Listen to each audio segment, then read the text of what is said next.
All right, I think I'm live. Let me know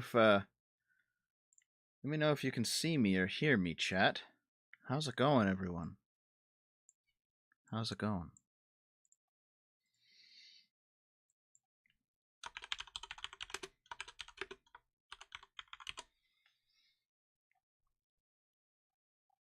Can you guys see me? Hear me?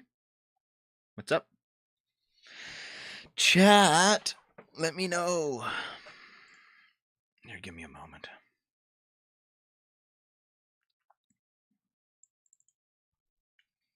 Oh, you guys there? Fat and late. I am fat and late, but you know how it is, right? Here, let me just.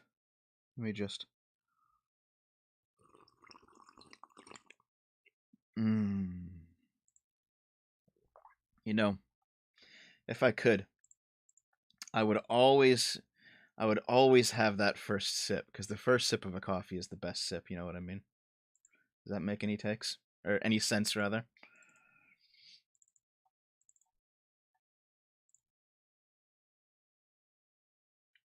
I think that makes some sense. Yeah. I just sipped.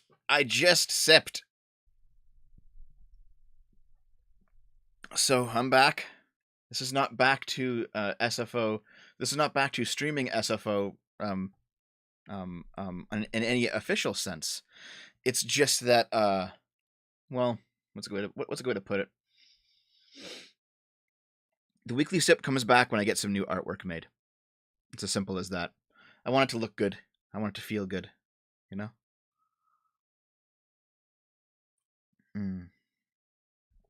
But I am back on YouTube, and I think you guys have been enjoying my return to YouTube. Of course, I'm streaming on Twitch as well, over on Game Boomers, and that's been going very, very good too. So all you guys who have been showing up, I'll read the super chats at the end of the stream, by the way. All you guys who have been showing up, to the Game Boomers streams, thank you very much. Like, we've been hitting like 75 viewers, 100 viewers. It's way more than I used to get. So thanks for showing up there, guys, and I'll be there tonight as well. So make sure to drop in tonight. But that's my my relaxation gaming stream. We talk about politics sometimes, but usually I'm just chilling with friends and playing video games. So what's going on today is there is a person named GMAA who really wants to debate me. They're a communist. And I said, yeah, you know, fuck it, why not? Why not? Let's see what this person has to say. Butters, you know what? Here, I'm gonna type it. Watch twitch.tv/gameboomers. You fucks. Drop in there tonight. I stream there every night.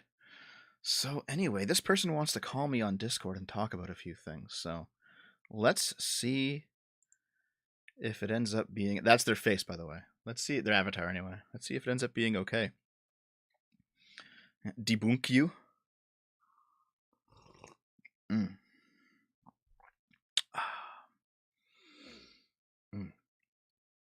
Oh yes, of course. There's also, of course, a Minecraft server too if you guys want to play on that. But join the Discord for all that community stuff, eh? Okay, let's see if the person's around.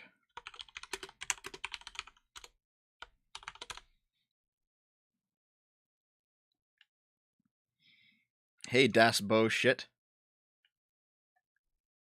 I can't hear anything. Hold on. Ah, shit, I can't hear you. Hold on. Give me a second here. Let me see if I can figure a few things out. Oh, my headphones are off. Okay, hold on a second. Are you there? Yeah. Hi, what's up? Hey, what's up? So, I think a proper way to introduce, since we're like both streaming on our own ends, I like to have a little introduction of each other in case anybody doesn't really know who each other is. So I'll let you start with introducing yourself or who you are and what you do and what kind of ideology you sit in. Sure. My name's Dev. I am a basic bitch liberal. That's about it. Okay, so I am JMAA. I'm pretty sure you already misspelled my name wrong on your stream. I already saw it. Oh But shit, I did am I? JMAA. It's with an M, Oh, by the sorry. way. Sorry, man. Yeah. Okay. So I'm an anarcho-communist and I am a bigender, bisexual person who sits within very leftist ideas. I used to be like an ex-Nazi person who escaped from the far right and converted itself to anarcho-communism. So that's all about it. All right. So, okay, beforehand, I gotta set up a couple rules of this debate Sure. before anything goes all right. First rule of all, do not attempt to TOS anyone or each other. Like anything that can give a strike intentionally or can easily intentionally ban someone or give it a strike, that's not allowed. Do not attempt to get someone banned by saying certain words or slurs or whatever. That Of means course, of literally course. no slurs. Yep. Second rule is if I recall correctly, is basically if possible, try to be nice to each other. I know we might disagree on some things. Where I know we might not necessarily shake hands on literally 100% everything, right? But at least, if possible, make it respect a certain etiquette of debate, and especially be like courteous and sort of respectful on the terms of debating someone. And I'm gonna add a third rule as well, which is basically I don't know. Fuck the third rule anyway. That's whatever. All I right. guess I thought of a third rule, but I can't really remember what it is now. So okay. Um so you said you were like a hardcore liberal, right? Like real like a bitch made liberal, right? I wouldn't say hardcore liberal. I'm very much a grillist in the end. A grillist. Yeah, a grillist. Grillist. I Oh, just want to yeah. grill, man. So you're a centrist. Yes. Okay, okay, okay. Yeah, So if you're gonna use the binary left right political spectrum, I'd be a centrist. Yes. okay, okay, good. So why is that you consider yourself a left like a centrist? Or do you like or a grillist rather? Is that for some particular reason? What do you exactly believe in for considering yourself like a centrist? Well, hold on a second, because when you first approached me with this, you said that you wanted to prove that I'm a Nazi. You said that in your DM. I So mean, I don't know. I don't do you? know. You can surprise me on that. I have no idea if you're a Nazi or not. I mean, I had made the well, wrong assumption perhaps, but I well, guess I'm getting okay, okay. like Yeah, yeah. why do you think I'm a Nazi then? Or why did you, at least at the moment of you DMing me, why did you think I'm a Nazi? Well, there's like particularly some certain videos, not sure of how much percentage of the videos you make, where it's presumed to that you have shared certain opinions are considered far right or like at least anti-SJW in some way for that kind of term or something.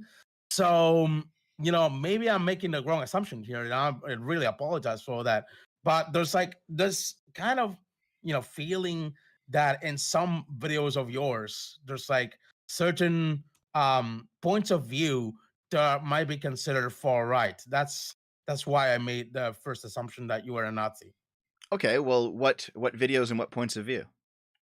I was gonna point out, for example, this super straight video, Hmm. which it's like basically peddling sort of far right propaganda in some way, where the super straight thing comes like as a 4chan psyop to peddle transphobic propaganda and all that things. And especially like either way, even if it like has its roots on TikTok, from that particular TikTok video is like I feel like 4chan sort of appropriated that sort of sexuality meme to peddle neo-Nazi propaganda. I don't know if that's like what you intended. I have no idea, but that's my general feel about it. That's one out of one videos, and there's like other certain videos where you use like sort of far right tropes like we was thing or similar things. I kind of have the feeling that it's that in the top of videos. Okay, okay. I think I understand where you're going with this. Let me just give me a second here. Oh, by the way, I also remember the third rule. Okay, Okay. so there's no dogpiling. Don't bring in additional members or like people to coming onto the voice chat. Of course, of course, This of is course. mainly a one-on-one debate. Hmm. Okay, so that made Yep, that's all already fine. clear. So go on. Yeah, that's all fine. So I just want to ask you first of all, do you think that being anti SJW is inherently a Nazi position? Well, depends. I guess in some ways it kind of is. It's mostly right leaning in some regard. Are you I sure? think a lot of the anti-SJW feelings shares a lot of things with the Nazi ideology in some way. Okay, well, there are a lot of creators that are socialists, that are quite far left, bread tubers and stuff, and yet they're also anti SJWs. So are they Nazis? Well, I mean, anti-SJW in the term that they're an anti-feminist and all that sort of things. Yeah. I don't know. I don't think BreadTube has like an anti-feminist kind of thing going on. I don't know. I think if you look at most of the big bread tubers, they will point out, you know, SJW nonsense stuff. But here's the thing, they call it radical liberalism. I don't think it's radical liberalism, but they're Well, still like in against it, you know? They're still against like identity politics mm, like mhm. certain parts of critical theory. I've heard Vosh say that he's against this. I've heard the Surf say that I've heard Shoe on Head say she's against this kind of stuff. So these are people who are definitely far left, and yet they're also anti SJW in many ways. Well, there's like an important difference between like say the woke cults that a lot of bread tubers tend to call out, which are not necessarily like SJW types. So it's just like basically very toxic leftists. And the Hmm. SJWs, the anti-SJWs tend to criticize. I think as someone pointed out in chat, there's like I don't think there's like a certain thing as anti-feminist bread tubers. Like bread tuber is always pro-feminism. Are you sure about that? Yes. Yes, I'm pretty sure about that. I mean, because the TERFs, for all of their problems, they're still feminists, and yet BreadTube's definitely anti that version of feminism, right? Yeah, but Brexit like also tends to call it TERFs, but not in the sense that they're like anti-SJW, but in the terms that the TERFs are basically bigots in some regard, like they're transphobic. Hmm. Like Yeah. I've pretty much seen a lot of like counterpoints videos going against TERFs, but that doesn't mean that it makes like anti-SJW. See, I'm not convinced. I think that there's definitely a formulation of being against social justice, being against that kind of moral busybodying that is not far right. I think that's just regular people, you know? Regular people don't want to be told, hey, because of the color of your skin, because of your gender, because of whatever other immutable characteristic, you can't say or do this. No one wants to be told that. I think being against that is perfectly natural. I think like bread tubers are pro social justice. Like there's no such thing as being anti SJW while being pro social justice. If you can catch my drift. Are you sure? Yes, Why do you like think that? generally speaking, like bread tubers are pro social justice. They can go against like and SJWs or whatever because that will go against like basically their whole ideal. So like their whole things. Okay, so there's a difference between, say, social justice, the ideology, and SJWs, the people. So if you're anti SJW, you can still be pro social justice. Let me put it like this: like the people these anti-SJWs tend to call normally, Hmm. like they're like mostly composed of bread tubers. If it wasn't for the fact that the proto bread tuber is very sensitive, But generally speaking, anyone that can be considered an SJW can easily be considered a breadtuber by that kind of standard. Like, I don't know if you get me on this. Like, an SJW, as you know, these or like right wing people may tend to call it, they're like mainly pro feminist, pro breadtube, or whatever you might want Um, to call it.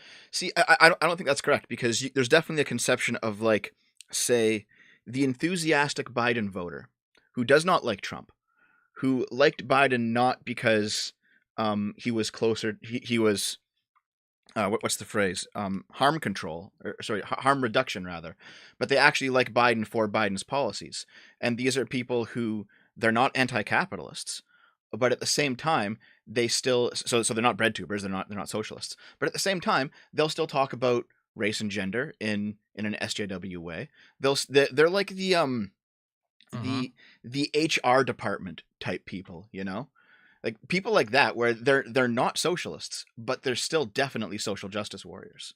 There's definitely a person like that, and I think that they're part of the left. It's just a non-communist part of the left, but I mean, You mean liberals? no, I don't mean liberals. That's basically what liberals are. While not being necessarily socialists, they're like more like center left or something like that. They're liberals. No, I don't consider them liberals. I think Why the do you not fact consider them liberals? I think the fact that they're called liberals is it basically stems from Rush Limbaugh. When Rush Limbaugh was doing his thing back when he was alive, back when he first came to prominence, he would often conflate socialists with liberals in America because he was a conservative, and for him, it was a pretty good rhetorical tactic for short-term gain. But it turns out that that actually stuck, and now all the conservatives say that. All the conservatives say, "Look at the libs," but they're actually not talking about the libs; they're talking about socialists. Um, and now the left is doing the same thing. The left is trying to say, "Oh, this terrible part of the left, that's not real leftism, that's liberalism." But the honest truth is that's not liberalism. That's not the libs. Because liberalism, like we're talking like Lockean liberalism, you know? The free speech, free markets, free movement of people, um, capitalism, but freedom, those people, the Lockeans, this identity politics is completely alien to them. So these people aren't liberals. These people are definitely leftists. I gotta tell you, liberals don't base their beliefs on Rush. I know. I didn't say that they did. I thought you told something like that. No, no. I explained where the conflation between liberals and socialists began. It was Rush Limbaugh, and that has since permeated into the wider culture. But it's incorrect. He was wrong. Hmm. Right. But let me tell you this. Okay, like Hmm. what we leftists or socialists or whatever, we don't tend to like mainly categorize the people who are what you call SJW kind of behavior as simply liberals, right? Just like many kind of categories. We tend to like mess with tankies, those who are more into authoritarian leftist kind of ideologies, like the one by Stalin, or say Mao, or say anything authoritarian, right? That's really not really like a leftist kind of thing, but more of a right wing kind of thing in disguise, like Stalin does, right? Leninism, in fact. But So you think that the Soviets they weren't authoritarian left, they were right wingers in disguise? yeah, exactly. Like anything, there's nothing about socialism or communism that exactly represents what the Soviets really did. Like, it's basically what we consider tankies, right? Like Hmm. people who are more authoritarian kind of sense. So, like, basically right wingers in disguise in some way. That's basically like the same kind of thing as say Hitler or Franco or Mussolini in some way, except with the disguise of communism. That's like that's what it really goes in practice for the most part. It's just that they borrowed like sort of Leninist or Marxist theory for in theory, but in practice it's just more authoritarian type of right wing thing in disguise. See, okay, I do want to point out that my chat is losing their shit at this, but that's not an argument from the majority or anything, because You are partially correct, actually, factually. However, your conclusion is incorrect, I think. But you're partially here. Just give me a second. Okay? Give me a second. I'm gonna grab something. Okay. Where? Just hold on. All right, take your time. Come on. Where the fuck? Okay. So, I'm currently reading a book for my channel called Neither Right Nor Left, Fascist Ideology in France by Zeev Sternhell. Zeev Sternhell, he lived in he was born in the 1930s. He was Polish. He was a Polish Jew who survived the Holocaust. And he got out, and he ended up becoming one of the world's foremost scholars on fascism. And this book is interesting because this book says something similar to what you just said. And that is that there is some kind of ideological link between what you call the tankies and the fascists. And that's true. For example, the book points out correctly that fascism basically began as a civil war within socialism. So back in the 1880s in France, there was this split because some socialists wanted to follow Marx's vision, and most of them did. Marxism became the dominant strain of socialism at that point. But the socialists who didn't, they were primarily syndicalists, actually, and they became the fascists. And it's because they believed that the socialist ideal... Hold on. No, How's like a syndicalist become a fascist? you have I to don't read get the it. book, but it's true. This is a history book. Maybe I can find you a passage here. Give me a second. Yeah. Okay. Uh-huh. Let me just... By the way, there's like someone asking me in chat that you think the Proud Boys are libertarian. Is that even true or something? Not libertarian, but I do think that they're like on the right wing of the spectrum, halfway between liberty and authority on the traditional political compass. Center, Yeah, center, right wing. they're right wing on left and right, and they're center on liberty authority, in my opinion. Right. Because I tend to believe that the Proud Boys are more right leaning, more like authoritarian right wing in some way. Because you know that the kind of shit they do, right? They like sort of do all sorts of really ugly stuff like doxing people and threatening people and that sort of stuff and engaging in violence too. That's true, and I don't like them, but they're no better or worse than Antifa in that regard. I've been attacked by Antifa. I've been doxxed by Antifa, so I don't. I see them as two sides of the same terrible coin. Here, I got a Uh, passage here. So this is talking about the socialists in the mm, 1880s in France, and they say the anti-liberal and anti-democratic bias went together with a violent rejection of Marxism. Anti-Marxism, anti-capitalism, and anti-liberalism were the common denominator of all of these different variants of a revolt, and were a fitting expression of their essence, namely the rejection of materialism. So materialism as a philosophy is something that Marxists and liberals share, and these people, they were syndicalists, they rejected materialism. And I then gotta point out though that fascists are not socialists. let me keep reading here. So, with regard to democracy, they oppose the following formula: authority, hierarchy, organization, interdependence, and the restriction of liberty. It was a conservative revolution in the sense that the term could possess Germany, which meant that the local variant of a revolt against modernity, liberalism, and democracy. Indeed, and then it's talking about two different French leaders, De Gaulle and how do you pronounce this? Segonsnack. I can't pronounce his name, but anyway, De Gaulle and the other guy, even though they were both conservatives, one of them was a classical conservative, the second one was a revolutionary conservative, and the revolutionary conservative was a syndicalist. Let me see. Let me just read here. Yeah. Okay. There was a group called the Order of Urage, which was a syndicalist group, and they were anti-communist, anti-individualist, anti-Masonic, elitist, and sexist. They did not pursue overly anti-Semitic policy, but the Jews were excluded from them. They were... Hold on.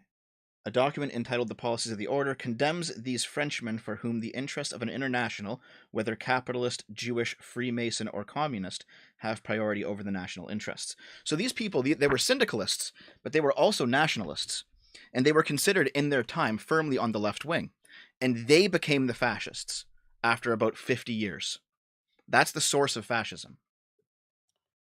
Yeah, I gotta point out that whoever wrote that kind of thing is within the minority of beliefs.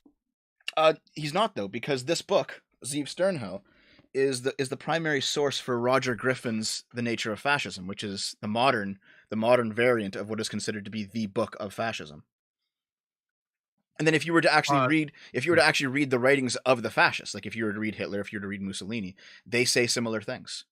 They say that they are socialists. You may not consider them socialists, but they consider themselves but fascists socialists. are not But they no were like socialists. They're like they use like the pretense of socialism to hide away their truly right wing authoritarian beliefs. They have nothing about socialism in there. They're mostly anti-union. They're like Darwinist kind of the survival of the fittest kind of thing, Mhm. and they're like also like very authoritarian. That's not socialism. Well, that's the thing. I do think that there's definitely an authoritarian variant of socialism. I absolutely believe that. There's not even an authoritarian version of socialism. Yes, there is. Of course, there is. I don't think I can consider the things of the Soviet Union, which is authoritarian left, anything regarding socialism. That will be rather at the most Leninism, but not socialism. Okay. How do you implement socialism without using force? Um, regulating the market, say, equality between the distinct classes, between the rich and the poor, or whatever you might recall, the bourgeoisie and the proletariat, all that sort of stuff. I mean, Okay. I didn't read too much into it, but I think that's the basic notions of what socialism really is. Okay. So when the people refuse to abide by those regulations and those laws, what do you do? Well, I don't know, try to regulate the market at least. No, but if they refuse to abide by the regulation, if they just say no, fuck you, I won't do it. I don't know, it's like sort of punish them in some way, but I'm not sure. I didn't read too much into it. I can admit I'm kind of a newbie into this, but um in some way try to not make it like the capitalist free market thing where anyone easily can become a monopoly out of nowhere, and the capital is mostly accumulated by a minority while the rest barely has the breadcrumbs. That's what I understand about it. Well, I would like to point out it politely. I would like to point out that what you have described is what the Soviet Union did. People did not want to do that stuff, and the government forced them. You punish them when they don't do it. That is authoritarian fundamentally. But just because the Soviet Union does it authoritatively, that doesn't mean socialism needs to be authoritarian. If people Just don't like want to be in socialists, you Spain, have to there's use like force against them, though. You have to. and Either like either you hold on, can. hold on, hold on, hold on, Okay, go hold ahead. on. Go ahead. Go ahead. In Sorry. Spain, there was like anarchist communes where they run under anarcho-communism, and they didn't need to force anything. They just applied the same equality kind of rules and regulations, a lot sort of stuff, but Hmm. without the need of punishment or say crime, persecution or whatever. But they just have in mind that there's like this sense of mutual aid enough to like push this kind of equality in the whole commune, and that's how like the majority of Spanish anarchist communes work during like the Civil War. Hmm. Now, this is something that we talked about in DM, so I'm happy to move on to this topic. So, you're talking about revolutionary Catalonia, right? Yes. This is one of the places that anarcho-socialists and anarcho-communists say this is when it worked. Soviet Union, Cuba, Venezuela, they're not the real socialism. Revolutionary Catalonia was the real socialism. Okay, I've heard this quite a bit. So, I also have here written by Michael Seidman, who is also a historian. Um, it's a very dry read. It's not fun to read because it's straight facts. But he wrote something called Hold the on. What was the name of the guy again? Michael Michael. Seidman, Seidman. He wrote agrarian collectives during the Spanish Revolution and Civil War. And this is his, I think it wasn't a book, but it was like a pamphlet. It was not long enough to be a book, but short enough that it could be published in a series of like other political writings. But he wrote, he is the primary source on what happened in revolutionary Catalonia. And we can quote him a little bit.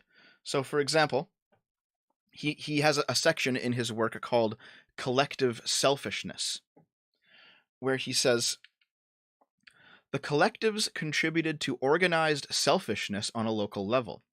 This local solidarity helps to explain why large numbers of Oh, by the villagers. way, if you excuse me for a second, someone Yes. in chat pointed out that Macedonia was a libertarian socialist state and Catalonia was a socialist state. Hmm. That's So fine. Yeah. there's also that. Hmm. Let's read what he says, though, because he says, this local solidarity helps to explain why large numbers of villagers remain committed to them even after the communists sweep into Aragon. As we keep going, he says, it is the Minister of Economy of the Council of Aragon complained about the increasing autarkic natures of the Aragon villages. It is paradoxical that this complaint came from an official of a council, Wait, which did you say itself. Aragon, as in the Aragon. fantasy book? Aragon. Yeah, Oh, Aragon. Aragon. Oh, Yeah, okay, it's a okay, location okay. No, in no. Spain. Yeah, Okay, yeah. okay. Sorry.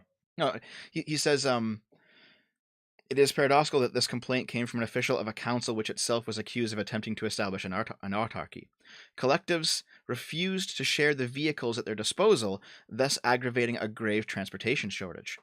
For example, beets destined for sugar processing plants had to be left in the fields and eventually used as animal feed. Local independence and egotism made information gathering impossible. In spite of our appeals, no one, absolutely no one in the villages, responded to quests for statistical information. At times, the regional government made good its threat and seized unauthorized goods and fined their owners, even if they were cooperatives or collectives. The refusal to provide statistics and the concealment of goods enabled the villages and collectives to avoid paying debts. So basically, what he's talking about here is that when there was this collectivization happening in Catalonia, the individual villages, they were told to basically document how much they had so that it could be redistributed properly and equally. And they realized if they lied about it, they could keep more for themselves. And then every village did that. So it actually, the collectivization increased selfishness, and the authorities had to crack down on them violently to get them to stop. And as we continue on, it's Seidman writes, by the end of the year, the communist press claimed that over a third of private holdings had been redistributed. The peasants had largely opted for individual use, which basically means that once the peasants were given a farmstead that had been redistributed, they fought to keep them to themselves. They didn't want to own them in commune. And let me just read here. I'm just going to skim through this a little bit. Even in Aragon, supposedly the most revolutionary and anarchist of the regions, most of the land was not collectivized. Collectivization occurred both spontaneously and unwillingly. The atmosphere of terror and assassination of, quote, fascists encouraged obedience to radical authorities. Militias composed of urban militants marched through Aragon and imposed their idea of communism or socialism on the people. They believed that collectives were the best way to feed their troops. Their columns reinforced local militancy, which in most cases was not powerful enough to collectivize by itself. Considerable numbers of property owners, sharecroppers, renters, felt compelled or coerced into joining the collectives. In these towns, wealthier owners resented the threat to their property, enforced in some villages, etc., etc. They found the collective tended to boycott non-members. So what he's describing here is that these people would go So, through. so They would. basically, you're saying private ownership of the means of production is bad. I don't think it is. I personally don't think it is. But that's just my opinion here. What Seidman's saying in terms of the history of this event is that the communists would sweep through. They would demand people join them. They would label those who didn't join them fascists and then attack them. And they basically operated like a gang. People did not want to do this, and they were forced to do this. Right. So I'm kind of looking up Michael Seidman here. Mm-hmm. Like, there's like certain criticism about saying like it's an interesting book but unsatisfactory. I'm pretty sure that means on like some book he actually wrote, which is called Workers Against Work, and based on a like unhinged project. There's also a certain criticism from Jose Andres Rojo that points out that some conclusions are close to speculation.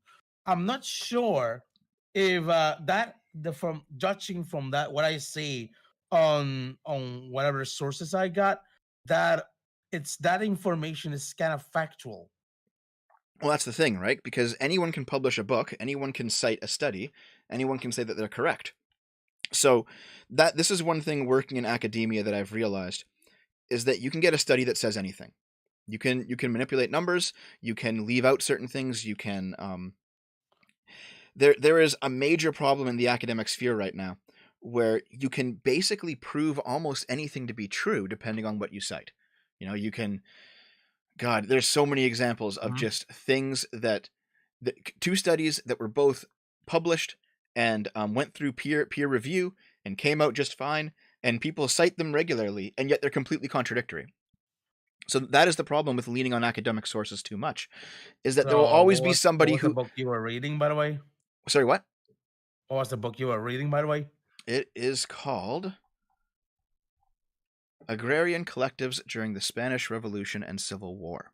And from from So from you my might basically experience, think that might not be as factual as you think, that particular book. that's what I'm saying. I could say the same thing about any other book that is pro-communist writing about the exact same thing. For the same reason. I could find studies that show them to be incorrect. And that's why it's kind of hard to only go on theory. If that You makes any see, sense. it's I can think that's pretty contradictory because if you're, yeah, it isn't very clear whether you're agreeing on like sort of communist books or whether you're agreeing on anti-communist books. That's kind of my impression in here. Well, You that's the can make thing. yourself an idea about it. Okay, well, I can tell you exactly where I stand personally. Then, if you don't want to go over the actual history, I can do that. I am anti-communist, straight up. I am anti-socialist, straight up. I am also anti-fascist, and I oppose those things for similar reasons. All right. So basically, because they're authoritarian. Yes, because they're all fundamentally authoritarian. Yes, All right, sure. I can move on to another question. Are you pro union or anti union? in the middle. It really depends. I have worked for some shit unions that have made things infinitely worse, and yet there are obviously instances where unions make things better. The union is not a silver bullet that solves all problems. However, the hardcore anarcho-capitalists, they're completely wrong in their being anti-union, because the union is also a market force. Workers are a market force as much as customers are. Hmm. Right. So, um, what do you think of what do you think if you're pro union or anti union, or like you're saying that you're pretty much in the middle, right? Yeah, I'm saying it Like depends on the union itself. Because here, I can show you this, for example. Just give me a second. Union. Shit. Hold on, I lost it. I'll be able to get it really like quickly. basically saying, are you pro or anti worker democracy? Um. So now we're talking about worker co-ops, right? Not necessarily unions. Well, I think it's kind of similar, but yes, sort of. Well, they are different things, but I think here let's talk about unions now. We can move on to worker co-ops in a bit because they are different, but let's talk about unions. So let's close Hmm. this here. Da, da, da, da, da. So there are, as always, you can get studies that refute this because that's how studies work. But there are at least some studies that have shown that unionized workers are less happy. Okay? Now that flies in the face of what socialists say about unions. But if you had to look at this, if you had to look at this rationally, and you had to give me an answer, why do you think unions might make people less happy? Because they have worse working conditions, perhaps.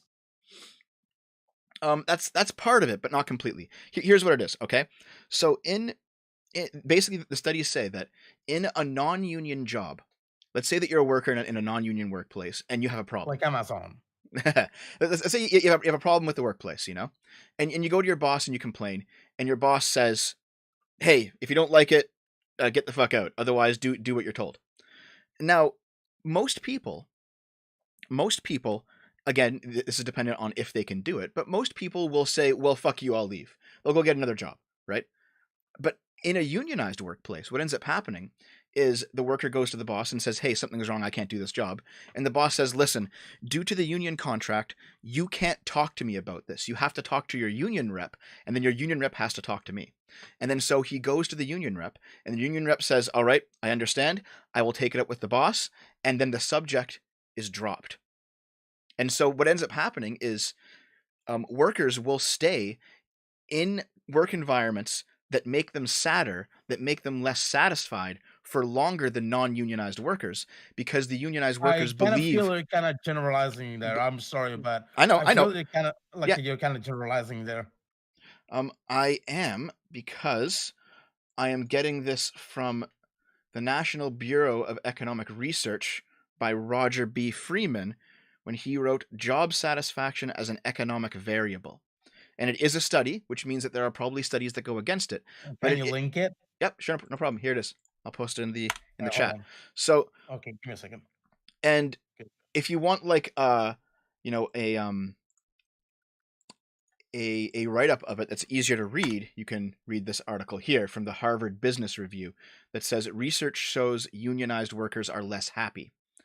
So, basically the idea is that in a lot, not all cases, obviously, like there are obviously exceptions, there are obviously times when this isn't the case, but in at least a statistically significant number of times, unionized workers are less happy because they are more likely to have their to feel like that they've been heard if they complain to their union rep, even though nothing actually changes. So they stay in these exploitative jobs for longer. Meanwhile, in a I believe, non-unionized in a yeah. non-unionized workplace where the only option is to either convince your boss to change his habits or quit, they're more likely to quit right away. So they get out of that workplace sooner. Now, at the same time, this does not mean that unions are evil. Unions obviously have their place. They are not just pure evil, but they are not also pure good. So give me a second. I'm looking Sure. at the amount of how many samples does this have? Like 3,000 something in between like NLS Older Man, Michigan, PSID, 3,000 people, right? Hmm. Or in between these groups. Well, 3,000 people is considered statistically significant in terms of the veracity of a study. Yeah, but it isn't like the whole population. Maybe there's like a whole load of exceptions outside. I don't know if you understand me on this, right? Like Oh no, I get it. I get it. Yes. 3,000 compared to like a population of say millions for instance in like the US and everything. Like that's like 3,000 is literally nothing. No, I agree. I completely agree.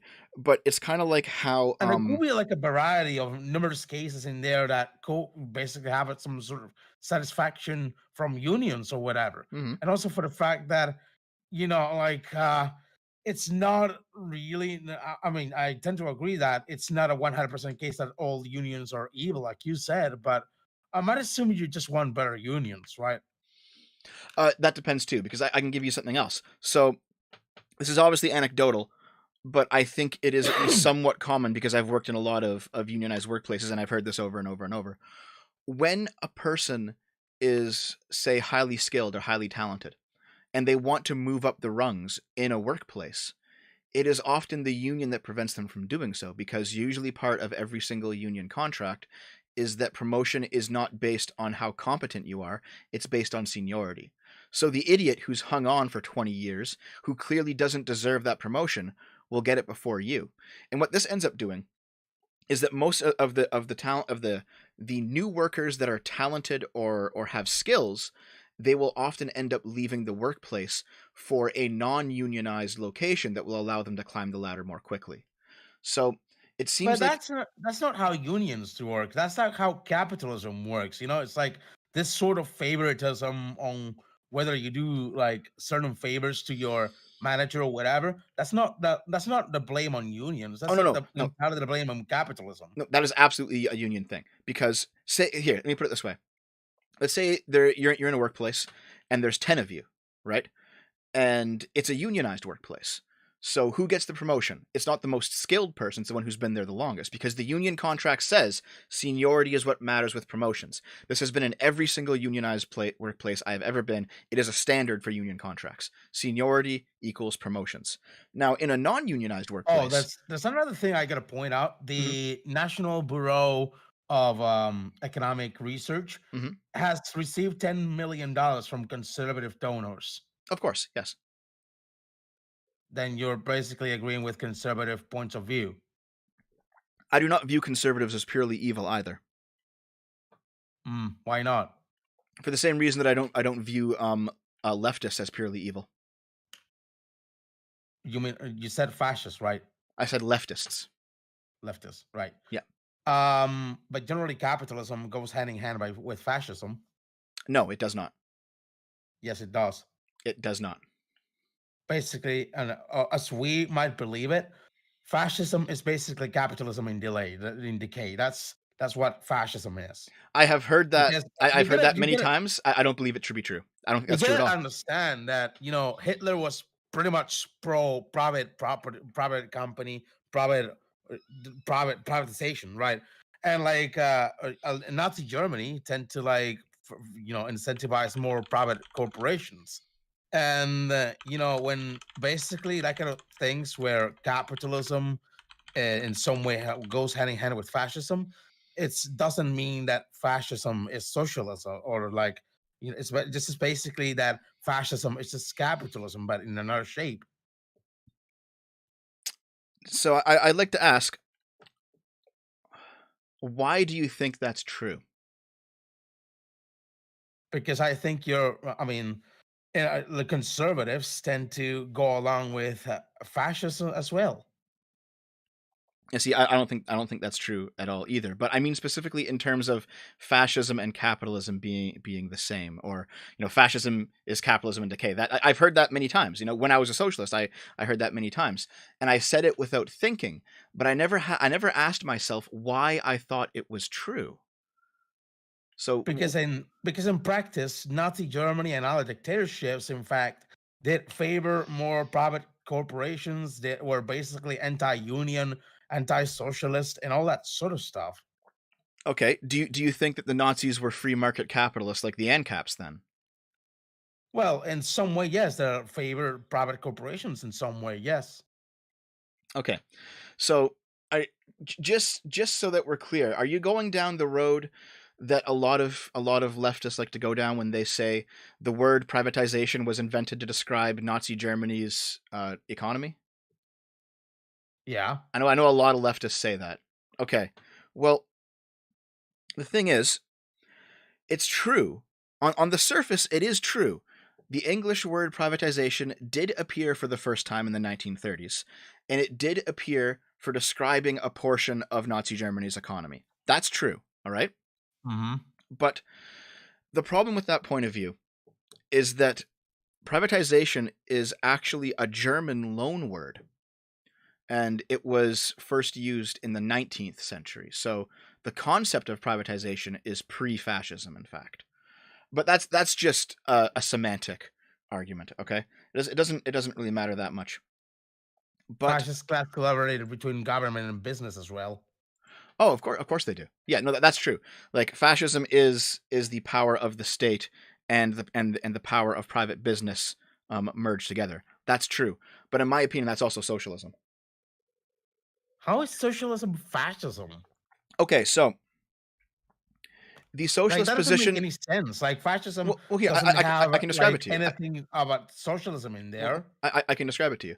So the socialist position is that the people should own the means of production, not the capitalist class.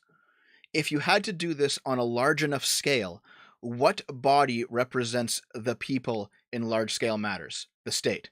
Therefore, the state owns the means of production. What's interesting is that when anarcho-communists like yourself criticize the Soviet Union, they call it state capitalism. And yet, if you were to read Mussolini's economic writings, what he calls fascist economics, what has later been known as third way economics, that is entirely what the leftists call state capitalism. So what we can get out of this is that if a state implements socialism, then you get fascism. Socialism is against private ownership of the means of production. Yes, but if the state owns all of the means of production, then that's not private ownership. That's state ownership, and the state is the public entity. But I still don't think like socialism directly correlates with fascism. Like, there's nothing of socialist in like literally the fascist of like fascism, right? Like I know because Nazi Germany, when they saw like basically this whole socialist movements were being popular in Germany, they coined the term and they used it as some sort of like facade of what they truly were, which was basically right wing authoritarian, and that's has nothing to do with socialism. Here, just give me a You're second just if you don't literally mind. believing Mussolini. Well, Mussolini did call himself a socialist for a reason.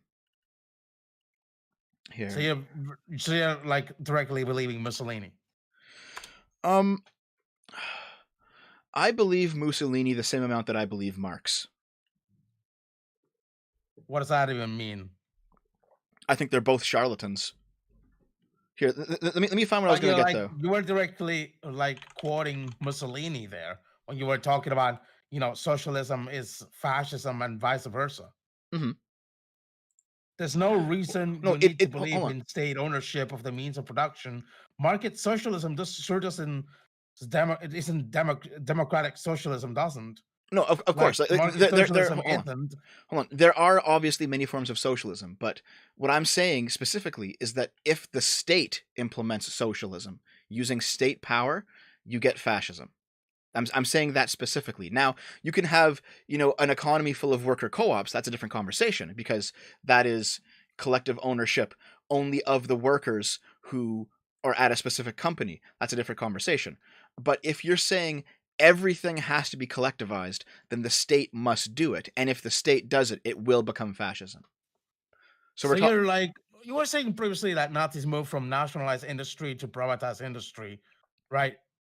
I can actually talk about that right now. So what I've just pulled up because I was looking for it is let me just look at the title here. The Coining of Privatization and Germany's National Socialist Party by Germa Bell. I can link that to you if you like as well. So this is Mm-hmm. important because let's just see here. Just going to do a quick Control F to find the thing. Okay, on page 190, we have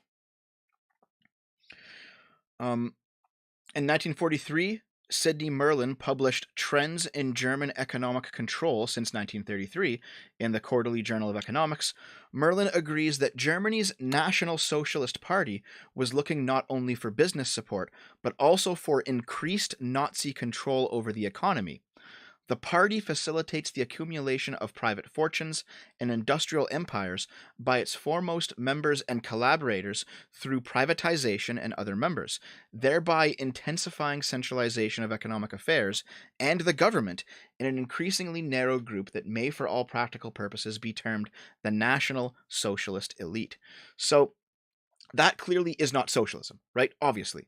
But it's also not the liberal conception of privatization. Because when a liberal government privatizes something, let's say Canada, the government of Canada wanted to sell off Canada Post to a private owner so that they may run the postal service in whatever private way that they like. What Canada Post will do is that they'll probably if they don't have a buyer lined up, they usually have a buyer lined up when this kind of thing happens. But if they don't have a buyer lined up, they'll take offers, they'll sell it for the best deal, and then there'll probably be some regulations in place. But the person who owns the business will run it how they as they see fit, and then collect the profits.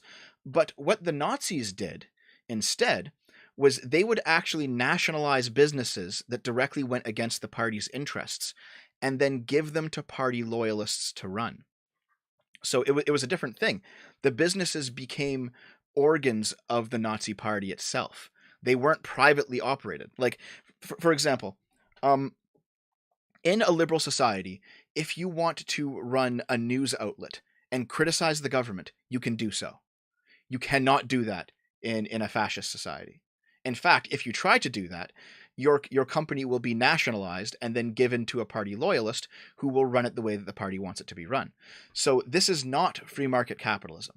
It's not anarcho-socialism either, but it's definitely not free market capitalism. Okay, so let me get this straight. If fascism is when the state allows things, then it's most likely that capitalism is equal fascism because capitalism couldn't exist without the threat of force. I think every state has to have at least some minimum threat of force to exist. Like you Okay. have to have some, like, Right. even the most libertarian state will require a police force to ensure to guard from victimization from within, and then a military to guard victimization from outside. So you still need at least some level of force. The question is what makes the force legitimate, and I think the answer to that is the consent of the governed. So conservatives want to keep Twitter and Facebook private, but they want the government to exert control over it to arm people. A hijacked private property is still a private company, though. That's true, yes. I mean, I'm not saying that there's not some correlations between liberalism and fascism. There obviously is. But there's also correlations between liberalism and socialism, and there's correlations between fascism and socialism. They are three related, slightly overlapping ideologies that all hate each other. That's true. Yeah, but like then socialism and libertarianism can be equally non-fascist. Yes. So, have you heard of the political triangle? Hmm. Here. I don't think so. The idea is that the three post-Enlightenment ideologies form a triangle of individualism, communism, and absolutism. All right? And these are ideas that are related to each other, but they also confuse each other. So, if you're an individualist, you will look at a communist and an absolutist and think they're the same thing because they're both fundamentally anti-individual. All right?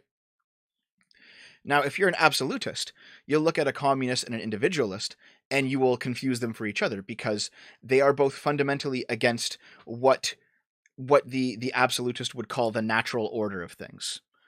And if you're a communist, you would look at an individualist and an absolutist, and you would think that they're the same thing because they are both fundamentally higher. They both fundamentally privilege hierarchies, and communism wants everything to be equal.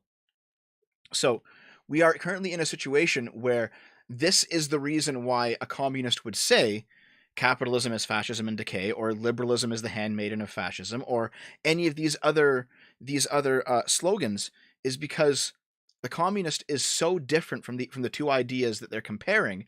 They think they're the same thing. But the fascist does that to the liberal and the communist as well. Again, like you get like somebody who's quite conservative, like Rush Limbaugh, who says, liberals and socialists are the same thing. So like we are currently in a political paradigm where there is no real answer to liberalism. So the more extreme ideologies just call liberalism the other extreme What's so bad ideology. about having everything equal? Be- Like that should um be like a good thing, right? um because everything is not the same as every other thing all the time. What do you mean? Well, in terms of rights, you and I should be equal, obviously. There's a humanistic aspect to that. But do you think we're equal in all things? Well, it should be pretty much. Well, am I taller than you or shorter? Am I am I Well, am I fatter no, than you? I Am I have better no looking or idea. worse looking? Are my skills different than you? Is my history different than you? Are the things that I want to do with my life different than you? All of these things will generate inequality. Well, then probably we should be looking for some equity then. I don't think so. I think if there is inequality, but people have freedom and there is fairness before the law, then that inequality is justified. Like equality doesn't really mean exactly the same literal thing to like everybody, each and every single individual, but it really means like everyone should be equal in their condition of sort of how do you say it? Like sort of conditions of say capital or say conditions of class status, if you know, if you can catch my drift. I do know what you mean. Yeah. So if I worked twice as long as you at my job, should I not get twice as much money? Like Jeff Bezos is not millions of times better than the average Amazon worker. True enough, but that's a different conversation. I meant just for you and I. We can talk about Jeff Bezos in a minute. But for We're you and both proletariat, though. yeah, but still, for you and I, if I work twice as long as you at a job, should I get twice as much money? No, I think we should be equal in terms of capital in some way. Okay, so if that's the case, why should I work twice as long? Well, the thing that kind of seems to me is that under your perspective, both the rich and the poor are banned from sleeping under bridges, right? How do you mean exactly? I don't quite know what you mean. Like, I don't know. I'm basically reading for chat at this point, but I'm Mhm. gonna move on to something else, right? If you don't mind, Sure, of course, of course, of course. because okay. So, do you think there is inequality between the poor and the rich, and why do you think there is and there's not? Of course there is. Yes. Now the question we have to ask is whether or not that's justifiable, because sometimes it is and sometimes it isn't. Like, quite frankly, the hardest workers in the USA aren't paid shit. That's true. Yes. But how much you work is not the only variable on how much you should be paid. I understand that, but like even then, workers tend to work a lot, and they're like basically underpaid. Like the main point is that the bourgeoisie does literally basically nearly nothing, and they still earn the most capital out of the bunch. And the proletariat gets exploited in exchange for the minimal breadcrumbs of what the bourgeoisie tends to give out. Sometimes that can be the case. Yes. Like there are Hard work definitely should be incentivized. That's why workers should deserve what they do. yeah, see, there are definitely instances in which workers are underpaid, in which their bosses do less than they should, or they're very clearly there to like rape the company for short term gain, and then bail out with a golden parachute. That happens, all right. And I think the ANCAPs who completely deny that this happens, I think they're completely delusional. But that being said, I think How I does can. that even happen, though? How does it happen? God, there's a million different ways on how that can happen. For example, but at the very least, we agree that it happens. But there's also something else that needs to be talked about. So, what's a good way to put this? Okay, let's say you and I work two different jobs. Okay, and let's say you and I work the same amount. So we work equally as hard. All right, the same number of hours, the same number of effort. If my products have 1,000 customers and your products have 100 customers just due to differences in the market, I will make 10 times more than you, even though we're putting in the same amount of effort. Because it's not just this is the thing. When Marx was talking about the labor theory of value, he was wrong. He was 100% factually wrong. It is not how much labor you put into a thing that determines your pay, that determines that thing's value. It is the demand for that thing on the market. So it is not just how hard you work, it is how many other people require your work or indulge in your work, or how many customers you have. So like this is why a sports star makes more than a teacher, because a teacher might teach 5,000 students over the course of their life. A sports star will have millions of fans. Doesn't really correlate that much, isn't it? I mean, a sports star isn't really that much hard working compared to a school teacher, even though it's badly compensated in some way. I feel like a sports star, just for the mere fact that he's got the favoritism of, say, really powerful people, has more kind of favors in terms of capital than a teacher will do. That's part of it, but it's That would be like but it absolutely no, wrong. that's true. You have more connections, and that can lead to more opportunities. That's 100% part of it. But it is also the fact that you have more fans, you have more customers. So here, I'm just going to talk about the raw numbers. We're not going to bring any kind of insults into this, okay? I have at this point 91,000 YouTube subscribers. You have, I think, 200. Okay, this is not dick wagging or anything like that. I'm just saying you and I can put the same amount of effort into our videos, but I will make more money for them. You know, Vosh will make more money than me because he has 375,000 or whatever it is. PewDiePie will make more money than all of us because we have more fans. Even if we all work hard at the same amount, we have more fans, so we'll get more money. That's where the value comes from. And the only thing is, if you work hard, you can get more fans over time. So that's what makes YouTube at least a somewhat meritocratic system. But that is what accounts for the differences in value. It's not hard work. Hard work's a part of it, but it's not only hard work. But that's just how capitalism works, basically. I don't know what you think that's Marx anything wrong in that. Like, Oh, no. a Um, th- certain level of favoritism there in the levels of capitalism, and you know perfectly that YouTube relies a lot in luck when it comes to like gaining subscribers or having a significant growth. yes. But this is the thing. Like, this happens everywhere. All right, and it's like a law of the universe. You can't get rid of it. Things tend to snowball. All right, if you get a break, you're likely to get a second break. You're likely to get a third break. You're likely to get a fourth break. If you don't get one, you're not likely to get one. You just have to get that one to get the snowball building as it goes down the hill, right? Like, that is just how things work, and changing an economic system will not change that. All right, like, man, that maps out like the allocation of matter in the solar system. You know, most of the matter is in the sun. Then if you take the sun out of the equation, most of the matter is in Jupiter. You take Jupiter out of the equation, the most of the matter is in Saturn. You know, things tend to scale in an exponential way everywhere in nature, and that includes in economic productivity.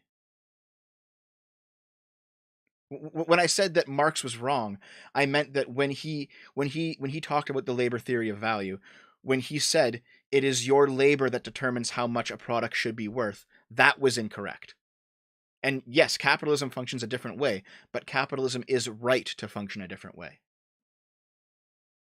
Basically, the money is stolen from the poor by something called profit. I gotta tell you that. Someone in chat pointed that out. Mm-hmm. And also, I think what you're trying to say is that there might be such a thing as a lazy CEO job where anyone can easily get a lazy CEO job, right? I don't exactly know what you're saying. What do you mean? Like, do you really think anyone can get like a lazy CEO job out of Oh, oh, nowhere? oh, a lazy CEO job. Is that what you're saying? Yes, Okay.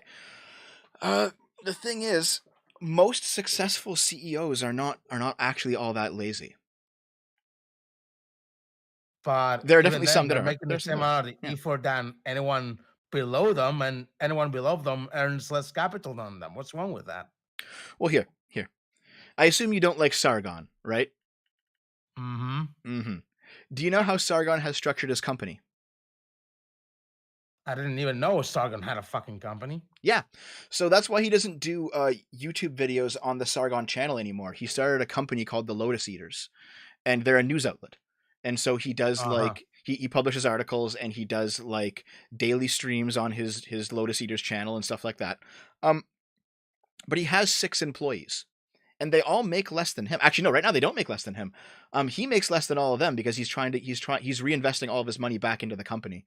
He's refusing to draw a salary from it. So actually, his employees are making more than him right now. But the point is that in a company of 7 people, he is working just as hard as everyone else. Sometimes he's working harder than them.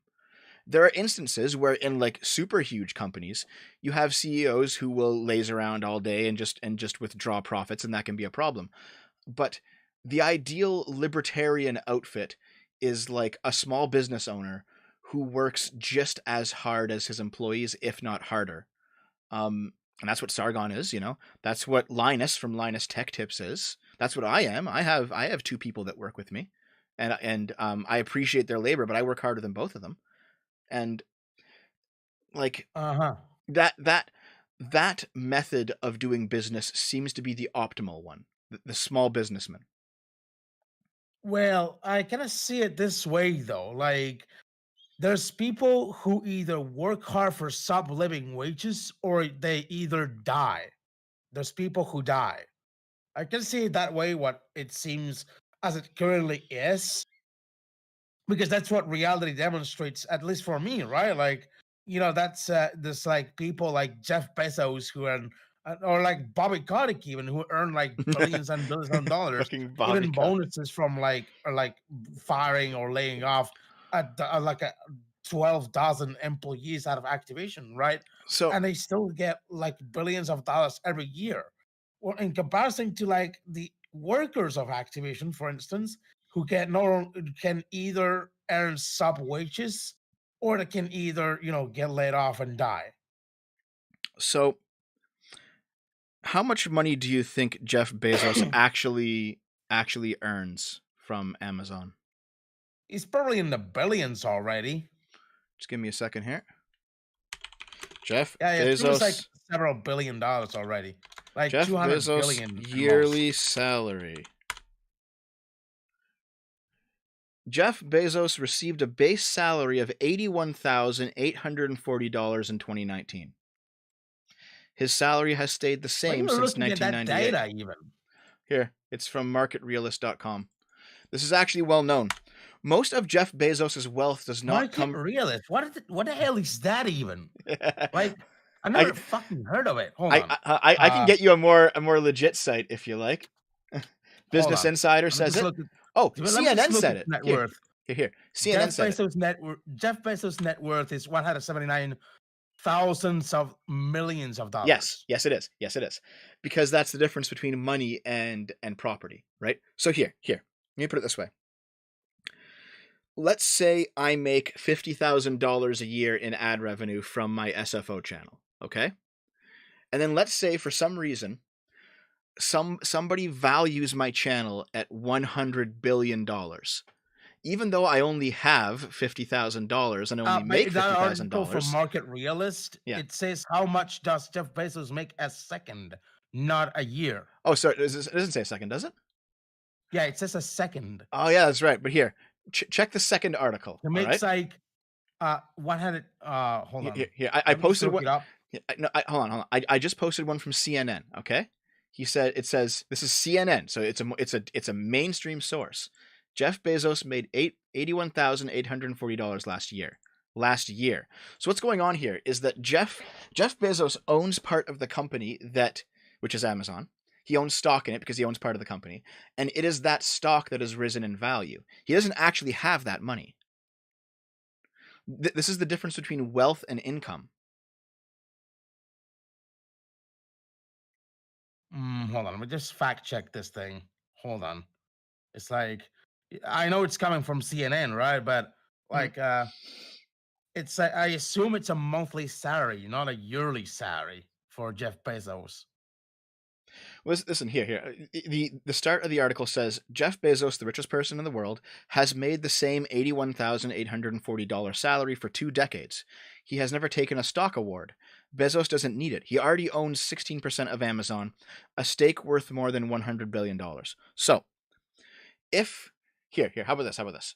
Let's say your channel Amazon pays a lot of money every year to keep its CEO safe. Bezos has received 1.6 million in security-related services and business travel each year since 2010, and at Yes. least 1.1 million since 2003, when the company first started reporting security expenses Yep. as part of Bezos' total compensation. Amazon says his security costs are especially reasonable in light of his low salary and the fact that he has never received any stock-based compensation. Yes. Several tech CEOs have taken low salaries, including Steve Jobs, who just took $1 every year, except for 2001 when Apple gifted its founder a private jet plane. Google founders Larry Page and Sergey Brin also only take $1 a year each.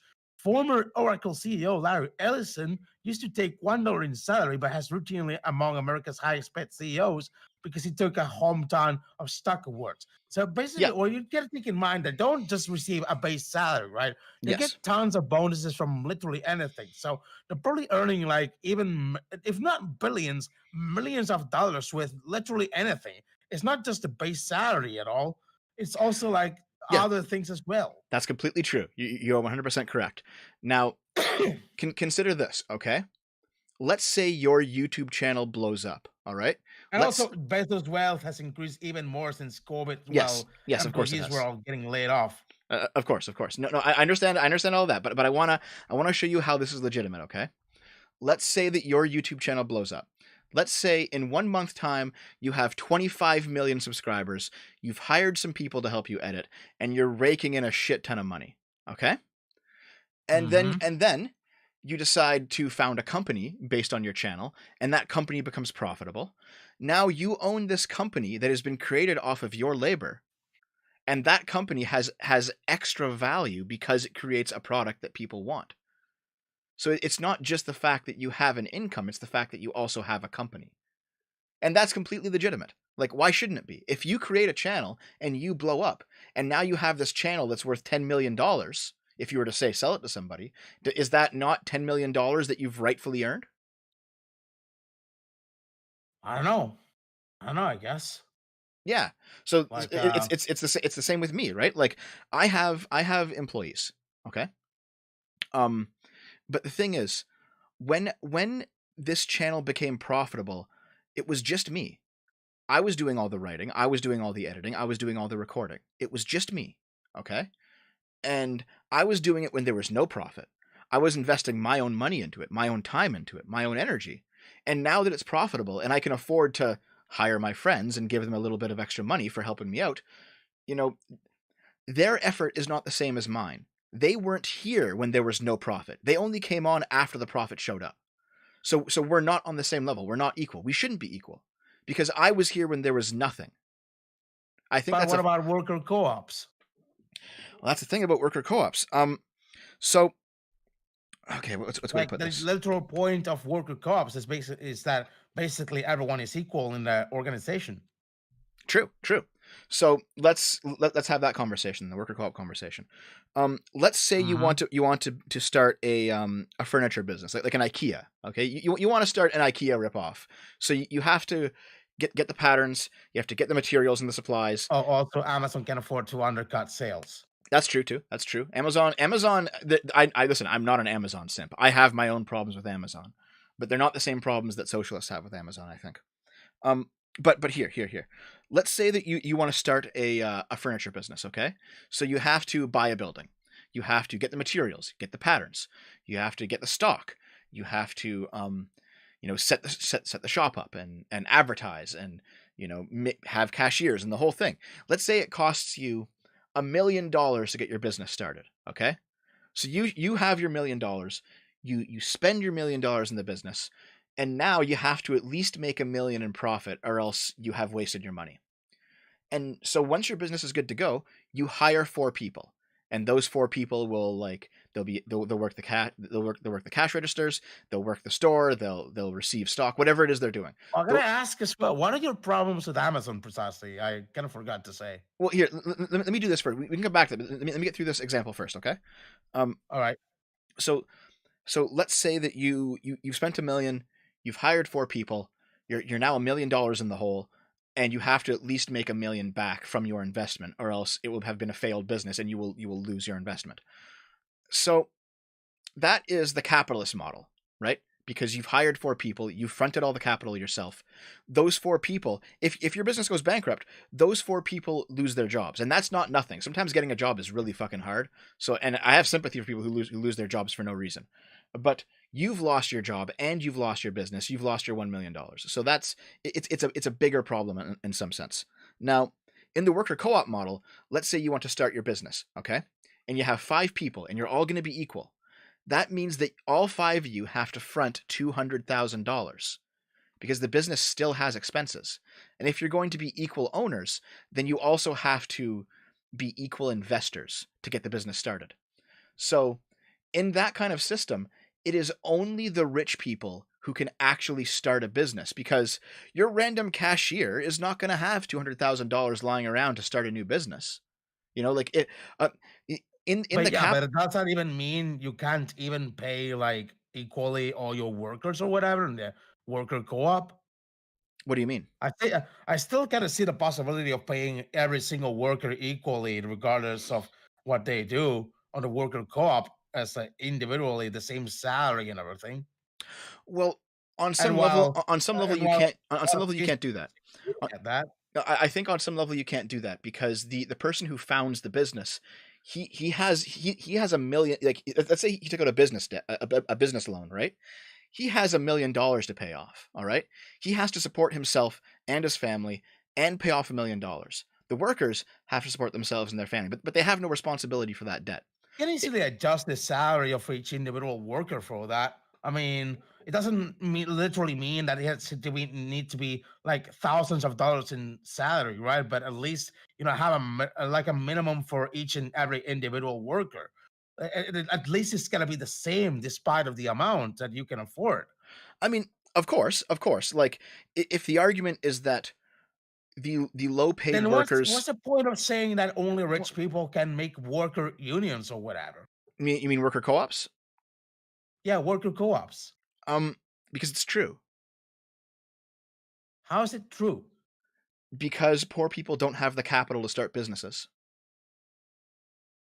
I mean, it doesn't really mean you need thousands of dollars to start a worker co-op, as far as I believe. I don't think you need to be a rich millionaire to start a worker co-op.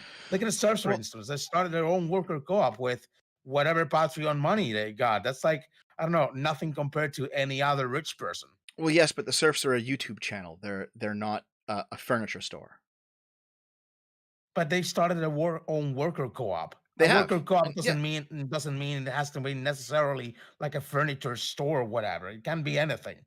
okay. Well, that's true, but that only means that starting a worker co-op with a low amount of capital works for a media company, but not a brick and mortar store.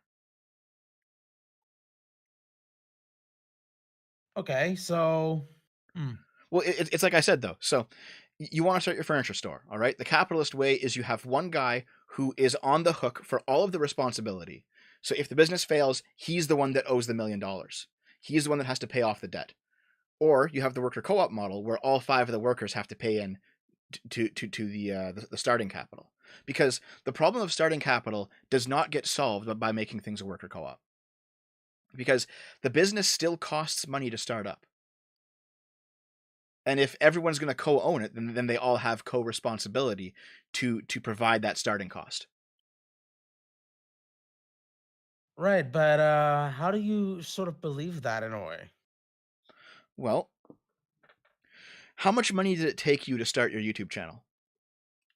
Nothing, zero. Where'd you get your microphone? I got obviously the microphone costed like $200 or something, but that doesn't mean Okay, you so can basically get a microphone, any microphone, and start a YouTube channel. That's yep, what I mean. that's true, $200, right? So how much did your computer cost? $1,200. Okay, so it cost you 14, and then of course your internet, but internet is a recurring payment, so we'll just put that aside for now. So it cost Like you. starting a YouTube business doesn't have like a certain fixed amount of money you need to start That's it. true. That's Like true. No, it's I understand. variable depending on what kind of equipment you want to get Yep. and everything like that. No, that I'm not arguing on the numbers. I'm just saying this is the principle. Okay, so if you spent $1,400 to get the equipment to start your business, and then the alternative is, say, you and your friend, you two start a worker co-op, it would be reasonable to expect him to pay for half of the equipment cost because he owns half the channel, right? It's a worker co-op. Yes. Okay, so if the cost of starting, say, a larger business is $1 million, and you have five people, then each person has to pay $200,000. Sorry, I didn't really hear you. What did you say? Um, if you want to start a larger business, and the startup cost of that business is $1 million, and you have five workers that want to own it as a co-op, each of those five people has to pay $200,000. Right, but I don't think in order to start a worker co-op you need $1 million though.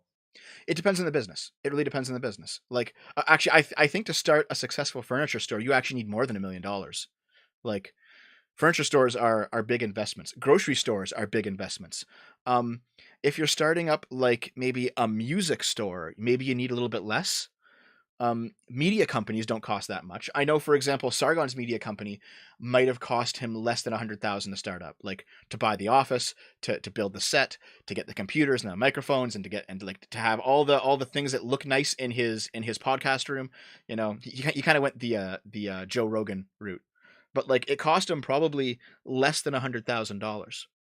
I But think somewhere in like I heard somewhere that in order to start a business, you don't need actually the means or like the equipment or whatever, but you just need the idea and just work with whatever means you got to actually work on that idea. Like it doesn't have either like a fixed sort of based base like spending or whatever. I mean, that's true. That's true. But that's fundamentally a capitalist idea, though. How is that a capitalist idea? Okay, okay, it's kind of like a capitalist idea, but what I'm trying to say is like worker co-ops tend to like work in a similar way, but instead, despite of how much you earn, you gotta pay the same amount to each and every individual worker, including yourself in that worker co-op. That's my point. And that makes sense if every single worker has the same amount of responsibility. So yes. Like if each worker provided the same amount of startup capital to the business, and then each worker has the same amount of debt that they have to pay off due to starting the business, then they should all get paid the same amount of money. Yes. I agree. Okay, let's. I think we should probably move on to another question anyway. Okay, sure. Um, What do you think should be the situation with COVID vaccines right now? Do you think they should be given out for free in impoverished countries? Or do you think they pose any danger or they pose a solution? The honest truth is I don't know enough about them. Are you sure about that? What do you know about them then? I mean, I'm not an anti-vaxxer. I do think vaccines are Hmm. generally good. I think it would be wise to show a little bit of caution considering how fast this vaccine has developed. Most vaccines they go through years of testing. This one did not go through years of testing, so maybe we can wait a little bit. But at the same time, I do not think COVID is as bad as everyone thinks it is. You know, we've had COVID here. We're fine. Sargon had COVID. His wife had COVID. They didn't get anywhere Hmm. close to dying. I think most people who die of COVID are old or they have like some pretty bad pre-existing conditions. Those people should Yeah. obviously be protected, but I don't think it is justifiable for governments to lock down society. In terms of the vaccine itself, if there's going to be government programs to make the vaccine available, that's I have no opinion on it. You know, why not? If your government has the money, you know, go ahead. If it means ending the lockdown quicker, that's probably a good idea. Um, I think though, like the whole COVID passport thing, requiring getting a vaccine to travel is completely ridiculous. I think that's bullshit. Um, Why? Like why? actually traveling without like without even getting vaccinated poses already a danger. You understand that, right? Yes. However, if I didn't get my flu shots 10 years ago, I could still travel. Yeah, I understand that in some countries it might be quite of a mess, but it's like really unreasonable to travel around to other places where there's more risk of getting COVID or whatever while not getting vaccinated. And maybe that's what they're looking into, right? Well, the thing is, I do not believe COVID is bad enough to warrant that kind of response. It's not How it, not? it's not like you're going to Africa and getting malaria shots or something like that. But like already thousands, if not millions, of people dying of COVID. Yes. And It's, and it's and already and been and, demonstrated that COVID is way more severe than what malaria is. and yet at the same time, most people don't die of it. What do you mean, most people? Most people who catch COVID don't die. It's like already like literally hundreds of thousands of people died of COVID. Is Yes, that and not yes, so and not and like tens of millions of people, I think even hundreds of millions of people have caught it so far. tens of millions? There's been many COVID cases, man. Hold on, let me just fact check that. Give me a second. And also, COVID I would death. say like any kind of official number of official COVID cases, you might as well double or triple them, because in many cases, COVID is so mild that it feels like a cold, it feels like a flu. The person says, "Fuck, I feel sick today." They stay inside for 2 days. It's done. The case never even gets recorded. So I 2.79 million dead of mm, COVID yes, worldwide. yeah. I mean, it's not insignificant. I'm not being heartless about it. But you I'm say like not so many people died of COVID. Well, there's 7.5 billion people on the planet. 2 million is not that much in the grand scheme of things. But even then, 2.79 million is quite a lot. Yes, it is. I agree, but like, what's a good way to put this? There is no way to say this without sounding heartless, and I'm not heartless. But if we're going to discuss these, if we're going to discuss this topic like adults, we have to come to grips with the fact that one, people are mortal and that they die, and that you can't, on some level, you just cannot prevent that. And two, just because people are dying or are at risk does not mean that you destroy every other part of your society.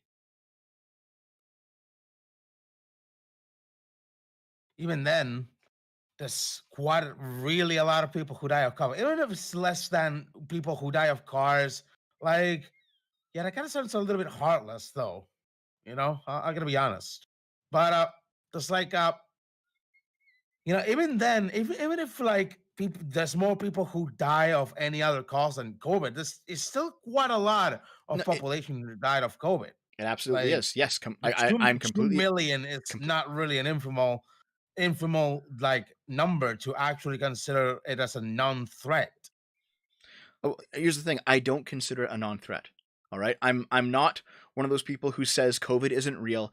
I'm not an anti-vaxxer. I'm not someone who says masks don't work. I'm not anything like those people. All right. COVID is real. People have died. And if you want to take precautions, you should be free to take precautions. What I'm saying is that governments do not have their it is not the place of the government to restrict people's rights for any reason, including COVID. I don't think governments are restricting people's liberties for that. I think governments are taking precautions to make sure the population, stays safe on that regard. I don't think they're like, restricting freedoms or whatever. That's not how I look at it. I absolutely think they're restricting freedoms, and I think restricting freedom in the name of safety is unjustifiable. I mean, if they're not restricting freedoms, I mean, will you die like for of COVID if you wanted to have all your freedoms? Yes. Like you will basically there's like sacrifices that need to be done in order to like be keep the population safe from such a pandemic. To be fair, a lot of authoritarians say that all the time. They say that sacrifices need to be done to keep people Doesn't safe. have anything to do with authoritarianism though. Like it's basically common sense. Like governments want to keep their population safe from such a pandemic that they have to do this kind of stuff in order to you can't just convince each and every individual person to take the security measures, right? Some people don't have it right, some people cannot be convinced, so you gotta somehow force it into them to be able to understand that this is a serious thing. You know what I mean? I do not think It that the doesn't mean government. it's No, authoritarian or not. It's I think just that's absolutely basically like authoritarian. security measures. So I think it's at this point, because of the delicate nature of these locations, it is completely reasonable to have extra restrictions in hospitals and clinics and old folks' homes. That's completely reasonable. To have only people can only go in certain times or for certain reasons. You have to wear a mask. Fine, that's all fine. I think going down to the grocery store. All right. The government has no place in telling you that you can't go. It has no place in demanding that you wear a mask when you go. It has no place in telling you to be vaccinated. And it's not because I Nobody don't said hold that on, just wait, you just wait, have to just wear the please, please, mask. please just wait. I don't It's not because I don't think those things work. Those things work. I don't think it is the government's place to force anybody to do them even if they work. That's my position. but they have to for the security of everyone else. Like it's not really that kind of forcing. It's just basically forcing security measures. Like I guess you want people to die, isn't it? Nope, nope, that's not it at all. It's that I don't trust governments when a government says we have to do this for the greater good, when we're doing this for the sake of security. Governments have done terrible things with that logic. Yes, I agree, but even then, like, does that mean you don't want to wear a mask or something, or like have a lockdown or something? Because quite frankly, No, I feel like you're more concerned about not wanting to wear a mask because it violates your freedoms, even though it's a security measure, so you don't basically die. yeah, see, I would rather die. You'll rather die. I mean, I've had COVID and I could have died, but I didn't. Huh. And So, I still feel the same way. I think the state has no place forcing people to dress a certain way, especially if you're on public property. And when huh. when it comes to say a private business, it is the business owner's choice. So, like you know how sometimes you see videos on TikTok or whatever, and it's like idiots who are getting into fight with store clerks and they get arrested because they don't want to put their mask on, right? Those people are stupid. Those people are stupid. If you're in a store and the worker says you have to put your mask on, and they say we'll throw you out if you don't, well, the store's their private property. That's why they have the right to tell you put on the mask. So you can put it on, or you can leave, or you Stores can get do it arrested. because it's actually mandated by the government to actually put these, restrictions into their private property. Yeah, and fuck the government. I do not believe Then they have you the don't right. wear a mask. I will not. I will not listen to the state. No, But if you don't listen to the state, that means don't have to listen to the fucking store clerk who's mandating you to wear a mask. that's not true because the store clerk is empowered by the authority of the person that owns that property. You know, the At the store same owner. time, No, no, no. Because see, I can determine what happens in my house. I can determine what happens in my business. I don't own that store. I am a guest there. every single private property is in the as far as I understand of what is going on currently is at least under the regulations of the government. That to be It fair, has to abide. It has to abide by the regulations of the government. Every single private property has to abide by that. It's not like private property is completely independent from the government.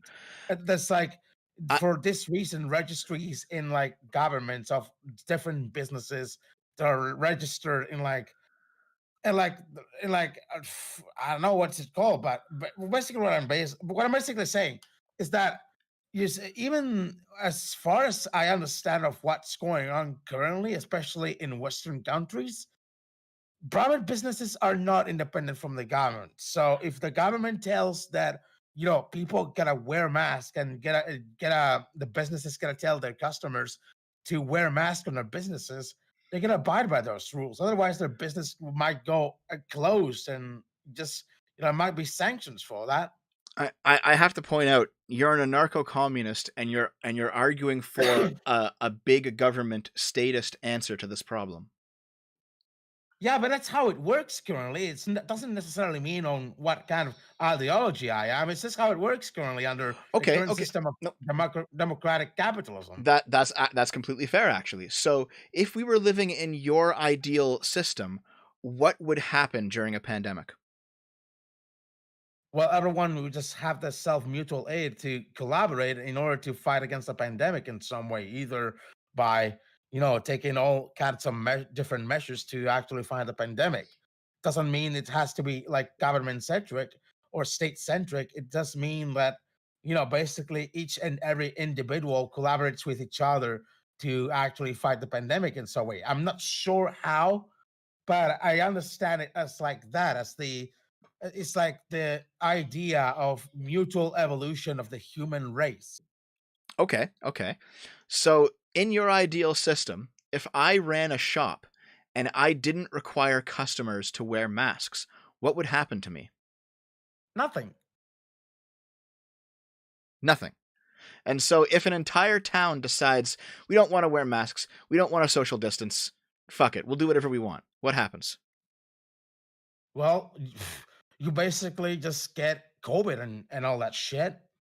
Okay. But I mean, what I mean by this is that even though it's not mandated, it's mostly ideally a communal decision.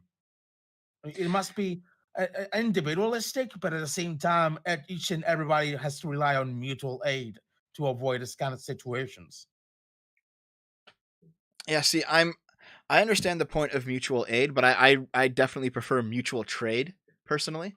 I would rather, my ideal scenario is that the vast majority of employment that happens in a country is to small businesses, so that we can avoid the massive bureaucracy of, say, the international globalist corporations that come into countries and just destroy them and not even give a shit. But most employment is done through small businesses, where you're actually friends with the owner of the business, where the owner of the business actually works. And then otherwise, you are free to do as you want with your property, as long as you're not directly infringing on somebody else's rights. So, like, and the thing is, I try to live my principles. So when I go to the store, I don't wear a mask. No. And however, I have had people in the store say, "Listen, it's store policy. You have to either wear a mask or leave." And I say, "I understand." I'm very polite and I leave. I walk out. Okay? And through doing this, I have discovered which stores in my city do not enforce the government's mask mandate, and I shop at those ones, because I'm not going to listen to the government when they tell me I must do things against my natural rights. But I will respect the people who own businesses, because they own them. They're not the government's What if the business. government was like Republican or something, or conservative, or like rather your own ideology? Will you listen to Same them? answer. Same answer. Because here's the thing. I'm not a Republican. I'm not conservative. Uh I don't huh. hate them, but I'm not them. No. I mean, like the general point of like a lot of conservatives is that they're not going to obey the government in terms of wearing masks or respecting COVID regulations. Yes, I that's true. think However, I think many you're being a little bit dishonest when you say when you're a centrist, when you're practically agreeing with a lot of points that a lot of conservatives do, and especially far righters when it comes to not wearing a mask or whatever. consider this. Many conservatives love the police. However, I think that a Or what about the capital? well, hold on. I think that a default position of skepticism of any police action is appropriate. I think that makes sense. They didn't Conservatives seem to love the police. respect the police when they rioted the Capitol. What do you mean? Well, in the Capitol, a lot of far righters and conservatives and whatnot did bash against police. They crush them beneath doors, and nearly killed like a bunch of police. Even Yes, that was a riot. do you call Yes, like? Do you think they have respect for the police back then? Because it doesn't seem like that's the case. maybe It not. only they only Maybe not. properly have respect for the police whenever it's convenient for them to have the police. The thing is, in terms of the Capitol riot, I view that as no better and no worse. It's still bad, but it's no better and no worse than when Antifa attacked a courthouse in Portland. It is still a riot, a group of people who are rioting for political purposes, attacking the apparatus of the state because they don't like what the state does. I view them as equally morally culpable. You mean that Antifa rioted at like a non-government building, right? No, no, at a government building. In Portland, they attacked a courthouse. That is a government building. But like a minimal Portland courthouse doesn't compare to like the literal capital of the United States, which is in Washington D.C. It's like a more central kind of building to the U.S. government. Hmm. And I think that's because conservatives are generally more effective when they do get violent. There's a difference there. When Antifa riots, they attack everything. They attack the Starbucks. They burn down the Wendy's. They'll go after a I police don't think precinct. that's true. Oh, that's Like absolutely the true. ideals of anti-fascism doesn't really say like you're gonna attack small businesses and But everything, but not rather bourgeoisie. not anti-fascism. Antifa the group. Antifa isn't a group. It is a group. It isn't. It It's absolutely is. actually an ideology of people, but it's not a group. It's not an organized group. So before I was well known, and I'm still not really that well known, let's be honest, I'm not that big. But before I was known in my area, before people knew my face, I went to a local Antifa meeting. I went undercover. I recorded it, in fact. It is definitely a group. There is definitely organization there. Okay, here. Antifa is a group the same That way. must be a load of bullshit, actually, Oh, because no, no, there's no, no organization within Antifa. no. It's Hold just on, hold on, an hold on. organized kind of group. So Antifa is a group the same way that the Protestant church is a group. There is no pope. There is no unifying office of the Protestant church. It is a bunch of different churches that follow the same idea, but they're decentralized, and yet they still work in concert when they need to. Antifa is the exact same way. That's just mutual aid. It doesn't mean they're organized. I do not think that Like attacking Antifa businesses are is pretty mutual much aid. anarchists, and anarchists don't really have like an organization or whatever. They just have like mutual aid. I don't think attacking businesses is mutual aid. But what I mean is that Antifa isn't really like the goal of Antifa isn't really like burning businesses or whatever. It's just basically attacking the bourgeoisie, which is completely different from attacking small businesses or whatever you tell the Antifa does. That's not even true. Well, there are videos of them doing it. We can watch them if you want. That doesn't mean it's the whole intention of Antifa. True, true. So, Antifa so as an ideology is not about attacking small businesses or whatever it is. That's like a regular you kind of point of view. What Antifa is all about is going against the fascism like thing, the actual fascist ideology, the bourgeoisie that collaborates with it, and everything else that relates to fascism, like capitalism, etc. That means the bourgeoisie for the most part of it. If they so, attack small businesses or whatever, that's like a literally nothing to do with the real Antifa ideology. well, then why do they do it? They just basically, I don't know what they basically do it, but it's completely outside of the Antifa ideology, like the anti-fascist ideology. Antifa is like a really reduced term for anti-fascist. So, Like anti-fascism doesn't really relate, doesn't isn't really like a group or organized group. It's just basically like an ideology that a lot of people share, but don't tend to organize massively with. It's not like it's funded by Soros or some shit, but it's actually like I mean. I know the Soros comment, right? But you know what I mean, right? Like yeah, I get it. I basically, get it. Yeah, I don't agree, but I understand what you're saying. Yeah. So it's like, and also, there's like someone pointed out in chat that Antifa is fascist. That is also untrue. Antifa is mostly anarchist or anarcho-communist and doesn't have anything to do with fascism. Like that's a complete actual oxymoron if you say Antifa is fascist. That's like a lot of conservatives tend to say at the time of describing Antifa falsely.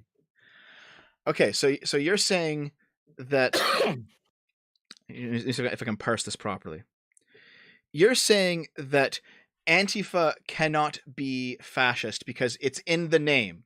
It's anti-fascist. That is literally the name of it, It's right? not just in the name, it's also in the ideology Hmm. itself. Hmm. Like it's a whole antithesis of fascism Hmm. ideologically. This is why I believe that the Nazis are absolutely some kind of flavor of nationalistic socialism, because Nazi means national socialist. They have nothing socialist about it. I actually think they do. Earlier in the They have conversation. nothing about socialism. Well, hold They on, hold just on. mostly have a lot of capitalism. Like I already said it. I know, but earlier in the conversation, you did at least agree somewhat, and I had sources to back it up, that when a state entity implements socialism, you get fascism. And so a national socialism has to be fascism. Yeah, but that doesn't mean it's socialist. Well, no, but that's like saying, 2 plus 2 equals 4. That doesn't mean that 4 is 2. No, but it comes out of 2's. How does that kind of math correlate to the fact that fascism is not socialism? I was like Okay, it's completely unrelated. okay, let me put it this way. All right.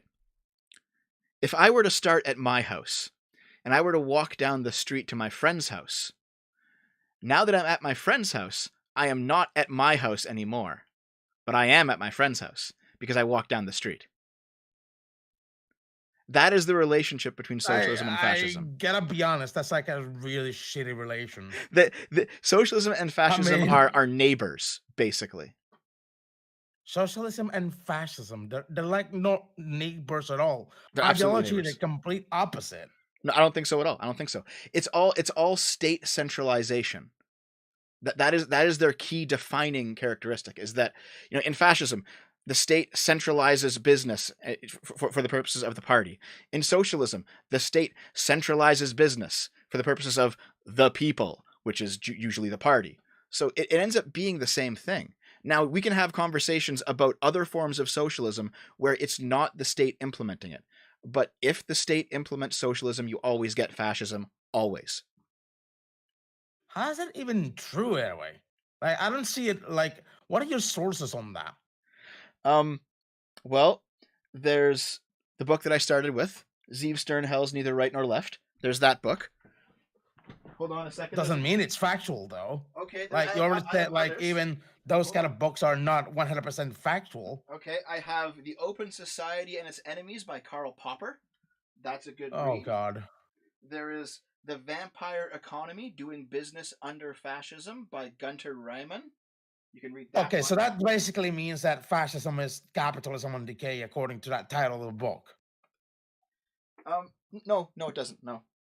In fact, like, hold on. I would say it that basically says like vampire. What is the title again? Yeah, The Vampire Economy, and the main argument of the book is that fascism is socialism in decay.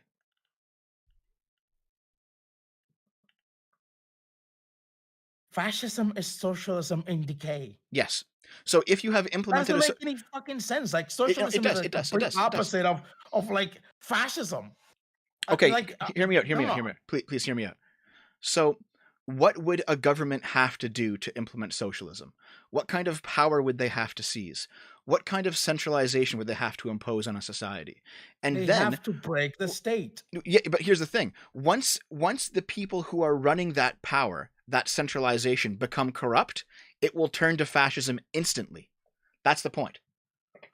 Have anything to do with socialism. Anyone can become corrupt from any point of view, and like they can become fascist. But that doesn't have anything to do with like socialism. So, if you have already expanded the powers of an office, and then the person who takes that office becomes corrupt, they can use those powers in an evil way. But if the office's powers are not expanded, if the powers are in fact restrained, it doesn't matter if an evil person takes the office, because his powers are limited. Socialism requires a large amount of power to be centralized in one place to centrally plan the economy. It absolutely does. Of course it does. I don't still see where's the correlation between fascism and socialism. Well, that's the correlation. It's that so we both agree that, first of all, let's just go back to basics. You and I agree that fascism is bad, right? Yes. Yes. And you and I both agree that a core component of fascism is massive centralization of power within the apparatus of the state. Yeah. So I'm not sure about that, but well, okay. Mussolini said nothing. Something like nothing. You're bringing Mussolini now. Yes, I am, because he was a fascist. And so here, nothing outside the state. Okay, Mussolini famously said, everything within the state, nothing against the state, nothing outside the state. That was the fascist conception of the state, is that the state had to have its hands in everything. Nothing could be left alone. Literally believing what fascism says. Yes, because we're talking about fascists. But even then, like, that's directly correlating with fascism. You believe in fascism. I do not believe in fascism. Like, no. You're getting the wrong idea. Okay, here. Basically, you're agreeing with fascism at that point. No, I'm not. I'm simply describing yes, you are. No, I'm describing their arguments. Yes, you are. No, I'm just. Come on, you're basically no. You're basically taking as fact whatever Mussolini says. No. I'm not taking it as fact. I'm describing his position to you. It is not my position. And you consider that position as fact? Well, here. Let's see if you can debunk it. Okay. So, when Mussolini says everything within the state, nothing against the state, nothing outside the state, when he says those words, by your conception of what fascism is, does that sound accurate? Well, no. No? So the fascists don't believe in state centralization? No, they believe in private, fucking private property and everything, like anything capitalism is, but on the extremes. So, hold on. You don't think that the Basically, what they're Nazis? saying on that kind of regard, anything that any fascist tells, is basically like a fucking lie. Okay, You're well, directly like believing in no, lies. no, no. I'm asking you what you believe. I just want to. So I don't believe whatever Mussolini or uh, Hitler or Franco whatever okay, says, right? that's fine. Like That's I'm fine. an anarcho-communist. Like I don't I need to believe understand. on that kind of crap. No, I understand. I understand. I'm just saying. Do you actually think that the fascists did not centralize power? Well, they actually centralize power. Yes, they did. Of course they. Of Yes. course they. I mean, they had to have a massive war machine, and they had to have propaganda. Like these are all tools of centralizing power, right? Yeah. Yes, of course. So But that doesn't really correlate with socialism. well, hold on, hold on. That's the second part of this. Okay, to implement socialism, to centrally plan an economy, you must also centralize power. But how's that even? Okay, here's how that works. Okay, let's say you have 1,000 businesses in a city. Like Okay, socialism is about equality in the terms of power and whatever. Like it doesn't mean that you have to centralize the power on someone. Socialism isn't about that. At least what I understand of socialism. so how do you centrally plan an economy without centralization? Well, I don't think it should be centralized on whether you decide the economy. Here, hold on. Let me just pull something up real quick. Okay. Yeah, look, like what I understand so far is that you basically agree with like fascist ideas at this point. Like, No, I do there's no not. other point Absolutely about not. it. Absolutely not. Yes, you fucking No, do. no, no, no.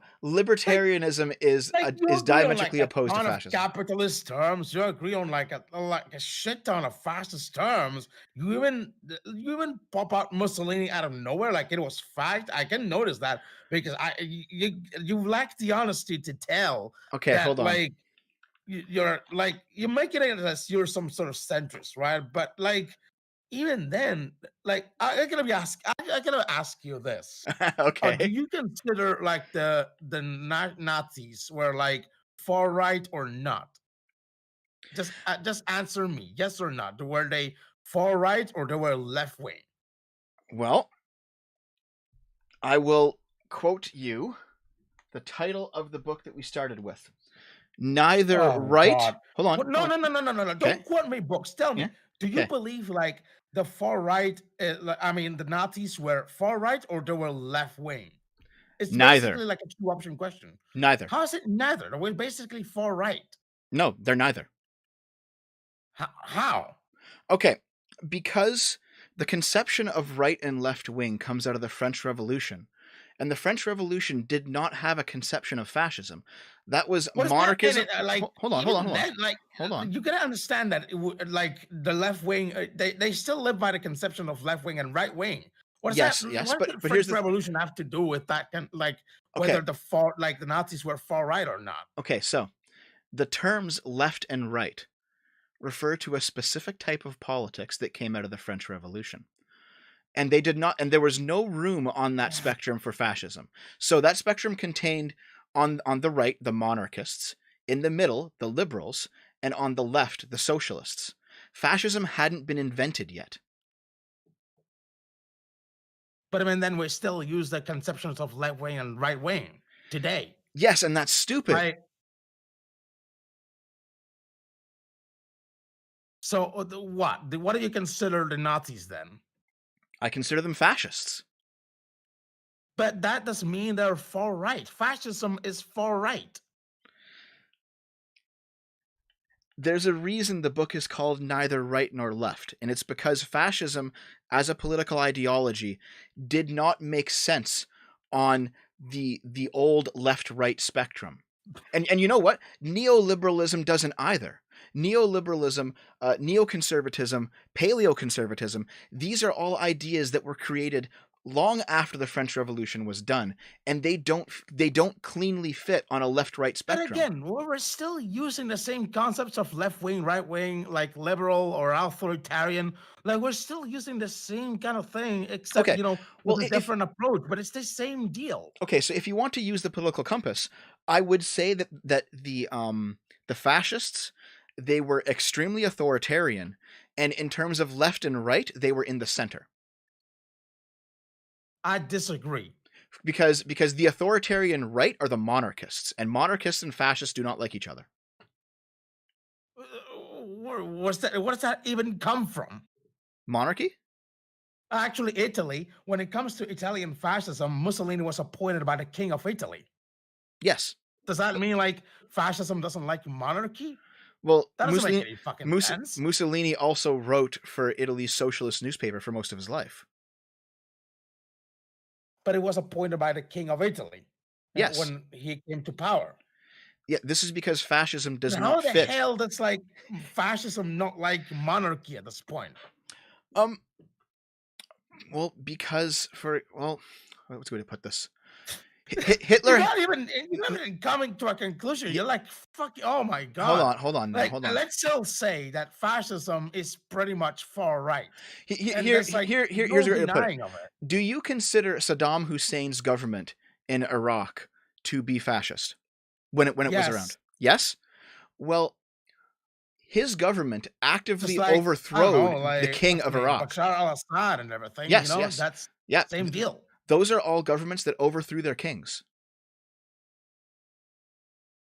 But like fascism doesn't really need any specific way to take power. Like Agreed. Hitler took power by democratically getting voted the most. I completely agree. Even Yes. and Mussolini, they get power through a coup. Yes. Even then, like fascism, it doesn't mean fascism isn't like left wing or center. It means it's far right.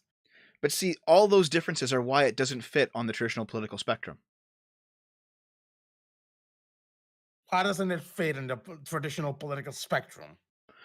Well, because the majority of people who vote fascist, when there's actually an election, like say for Hitler, for example, when there's actually Mhm. an election and people can vote on fascists, it's overwhelmingly working class people, and it's overwhelmingly syndicalist groups that support fascists when it comes to an election option.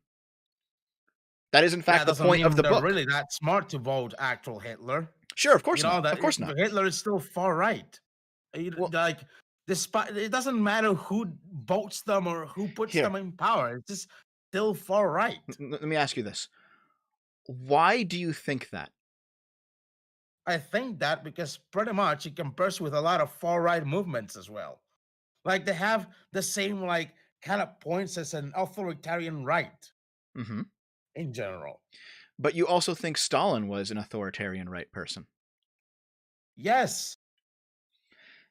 And this is the thing. Like, I do think Hitler and Stalin are in fact Or at quite least it could close. be authoritarian left for what I know. I don't know. But even then, like Leninist kind of Soviet states back in the Soviet Union were basically, so to speak, right wing authoritarians on disguise because they don't really apply like the exact ideology than socialism or communism or whatever Marx wrote, but instead they became authoritarian by its own.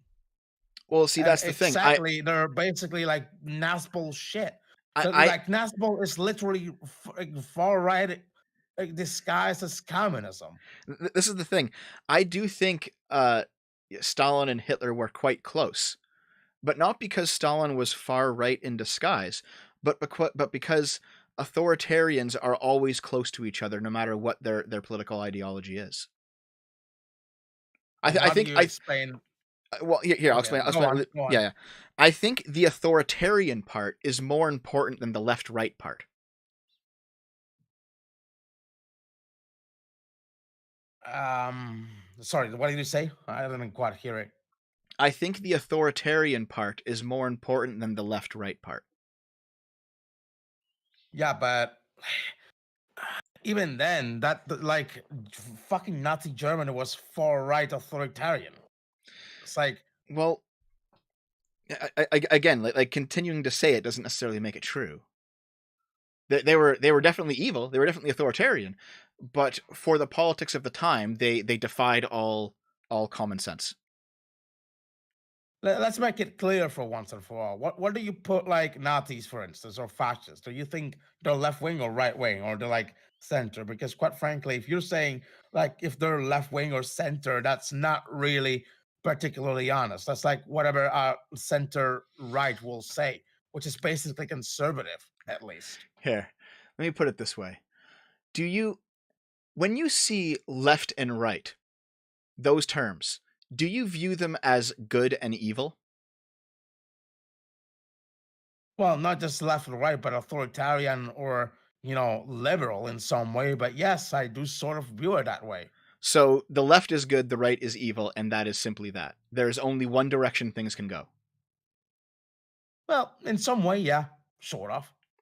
Well, at the start of the conversation, you said that you used to be a far right individual and you were getting involved in like the Nazi part of the internet, and now you're a far left individual and you've started to read Kropotkin and that sort of thing. The thing is, it's gonna sound hard for you to accept. But the thing is, you didn't actually change your thinking. You simply switched around the groups that you privilege. You're still Yeah, but thinking even in then, I admit I was wrong back when I used kind of a this Nazi person. Of course, of Like, oh, course. someone can completely change their mind on that kind of regard. No, I completely agree. Yes, that's true. But you're still thinking in collectivist terms. You're still thinking in terms of groups. You Hmm. have changed, you have changed the Jew for the bourgeoisie, but the actual way that you think has remained the same. The actual habits you go through in your head have remained the same. I don't think you know me that personally to actually tell that kind of thing. Maybe not. Maybe not. I'm just taking a guess here, because to think like an individualist, to not look at people as being what part of what race they are, what class they are, what gender they are, to think of people as individuals takes a lot more than simply switching from right to left. Yeah, but even then, as an anarcho-communist, I think individualistically. I don't think so. What are you trying to get into here? What I'm trying to get into is that an individualist thinking, liberal thinking, even libertarian thinking is very different from people who think in terms of left right. And I think that's why there's so many people going from far left to far right and back again very quickly, over the course of like a year, even though they haven't really read anything. They watch like bread tubers, they watch whoever's popular at the time on YouTube. Like they're not people these people aren't changing. Doesn't They're not doesn't changing mean really. like doesn't mean the bread tubers' opinions are invalid or whatever. Like the theories are invalid or whatever. I mean, probably a bread tuber could have either studied a lot of leftist theory or not, like counterpoints or I don't know anyone similar. Do you consider ContraPoints a bread tuber? Yes. I'm not sure. I mean, maybe. I like ContraPoints actually quite a bit. She's one of the few people on the left that I can respect. Because Why? because she's quite grounded in her opinion. Even when I disagree with her, she makes a good argument. You know, I like ContraPoints. I like Lindsay Ellis. Um, I don't know if Destiny's still considered a leftist, but if he is, I like Destiny. You know, Yeah, the Destiny is still a leftist. yeah, Destiny. I agree with Destiny more than I disagree with him fundamentally. There are some things we disagree on, but I think he's smart. I think he knows what he's talking about. I know that you came to me because you're a Vosh fan. I'm not just a Vosh fan, but I'm also Yeah, like a yeah. Surge fan. I'm Hmm. also like a Destiny fan. I'm also like a Counterpoints fan and Hmm. H Bomber Guy fan. I Hmm. don't just regularly stick to just one bread tuber, but I also stick to like a lot of bread tubers No, that's in fair. That's some fair. regards. So I tend to take a lot of stuff from them. Hmm. But doesn't mean like, I kind of flip flop from any kind of ideology just like that. It just means that I basically change my mind on how I think about the world and everything. It doesn't just mean that I switch from the Jews from to the bourgeoisie or something like that. It means a lot more than just that. Okay. So if that's the case, you said you're an anarcho-communist, right? Yes. How do you make the entire human race be communists and perform communism properly without a state?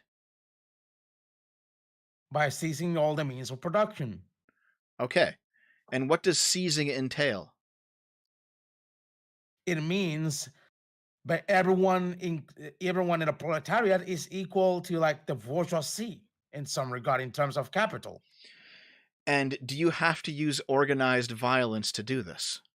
No.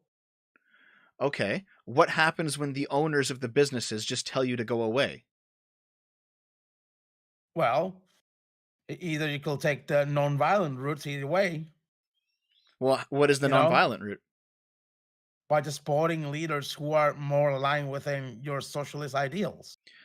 How do you put That's in why Bernie leaders? Sanders exists. Okay, but how do you put in leaders of businesses without using violence? Like my point is, you don't need to always use violence in this kind of terms. Of course, like when it really things really get desperate, of course you're gonna use violence, but like you don't always need it. Like that's the point. Like the whole point of fighting fascism is not just fighting it by force, but also ideologically and socially, if you know what I mean. Okay, so you elect Bernie Sanders, President Bernie Sanders. Bernie Sanders Mhm. goes to the businesses and says, "We are equalizing everything. There is no more private property. You have to give up your ownership to the workers." The business owners say, "No, fuck you. This is our stuff." What do you do? What does President Bernie Sanders do? I mean, he just puts the force in there. Doesn't So, mean so it's he uses necessarily force. bad. So he uses force. Yes. Okay. So you're talking about a government using force on people who own businesses to I seize mean, doesn't those mean it's businesses and authoritarian. redistribute It them. just means that it's applying its law on its own government. Doesn't Hmm. mean it's authoritarian by any regards. But that is exactly what the Soviets did. They told business owners, "We're collectivizing you." The business owners said no. The government sent in in the military. It is the same thing. Oh Jesus! Again with the Soviets, like the Soviets are authoritarian in every single regard, but that doesn't like that kind of theory doesn't really apply on the Soviets. Oh, I oh, don't know if you. okay, Oh okay, God. but no, I understand. It's just that what you're describing is what the Soviets did. What you're saying that President Bernie Sanders would do in your hypothetical future is what the Soviets did. No, Yes. doesn't mean to literally do what exactly what the Soviets did. It could be millions of ways to tackle a business owner denying to give his capital to like the proletariat. What way does it without using force? I look. I haven't read too much leftist theory to be able to tell you, but I'm gonna say this. All Mhm. right, like you're not kind of being honest on whatever you tell me, or that you're a centrist on whatever kind of theories you actually tell me. I kind of feel like yeah, I understand. Like, I understand. Like, I'm kind of a newbie on this kind of thing, right? And Mhm. debating is not really my thing. Well, But so far, I kind of see that you're still agreeing with kind of at least with capitalism, if not with fascism, in every single regard. oh, Because like a lot of these things that you say about socialism being bad or whatever, it's just basically what the majority of conservatives say, well, the if thing is, if not the I'm fascists. I'm not a fascist at all. But if you're going to call me a centrist, I will begrudgingly accept the label, even though I don't like left and right. If you're going to call me a liberal, I'll say yes. If you're going to call me a libertarian, I'll say yes with a few stars against that. If you're going to call me a capitalist, I'll say yes. I don't think capitalism's bad, but I call it liberalism because that's what it is, and I am a liberal. Yes, The problem with capitalism is that it goes hand in hand with fascism as well. I do not think it does. Yes, it does. Well, I don't think the fascists are free marketeers. Yes, they are. They are. They're pro private property, and pretty much, they incentivize a free market. Okay, So, but at the same time, I it's mean, like I mean, I did point out to you earlier with one of the quotations that the Oh, fascists Jesus. well, no, these are things that we talked about, man. Like these are things that you previously agreed to. I don't think I necessarily agree to that. Okay, well let me just quickly. Da, da, da, Now, da, you da, know da. what? I think this is we're basically going in circles already, and I think Well, I can come up to the conclusion. there I are can other come things up we to can the talk about. conclusion that you're basically, like, uh, believe it or whatever you want to believe, but I want to make a conclusion already because it's already been like nearly 3 hours, and I gotta take a pee and all that kind of crap. Well, before I you do, mean, I come want to on. point out one thing, if you don't mind. One final thing. We can make it Yeah. very quickly if you like. Okay, All right. Sure. so you mentioned in DMs that I said something like I made a video. The reason that you found me was because I made a video about Vosh recently, and how I thought he was a Hmm. grifter, and I pointed out that Vosh's conception of the truth was downstream from power, which is what Vosh believes. He said it on his stream, and I said this is why he's Hmm. a grifter. He doesn't actually believe in truth. He believes that truth comes from power. Um, and I asked you Oh, if that's by how the you. way, here's the point though. Okay, yeah. Like, in a lot of your videos, you tend to like, I guess at least in your past videos, you tend to share like a lot of right-wing ideas on your videos. I mean, that's undeniable, right? Like, Well, even though, like, the if thing like is, it should be dishonest to like really follow right-wing ideas on your videos when you're a centrist. Like that kind of means you're kind of like a far-right grifter in some way, as we may call it. well, the thing is, I'm actually much older than I probably sound. I feel old. And when I was say in my teens, the opinions that I put forward then and now are similar. But back then they were called far left, you know? I am from an era before gay marriage was legalized in Canada in 2003. And I went How to old are you? old. How But old? A number. I need a number. don't worry about that. Come Don't on, worry about that. you. Don't worry about that. But the point is that I went to a rally to get gay marriage legalized here in Canada. And my opinions were It's basically trolling. no, I'm not trolling. I'm just old. Yes, you are. Like, how were you at Stonewall or something? No. This is 2000. This is in the early 2000s. This was like 20 years ago. Um, Was that even like okay. was Here, gay here, marriage here. legal in I'm the I'm US I'm in 65 2000? years old. Okay, I'm 65 years old. All right. You don't sound 65 years old. I know. It's because it's 'cause No, no, no, I no, no. You no sound like you dude. don't I don't even smoke. sound like 60, like 62 years old. It's because I don't smoke. Even though you don't smoke, you don't sound like 62 years old. Well, listen. My point is Come that on, man. You're just basically trolling. Come on. no. My opinions over the past 20 years haven't changed too much, and yet they were considered left wing back then, and now they're not. Okay, then what convinced you to move to the centrist kind of thing? I didn't change. Everyone else changed. The political landscape changed. Huh. No, Even though you definitely. were anti-SJW back then, right? What? Sorry, Naomi's here, guys. Sorry, Naomi. Are you okay?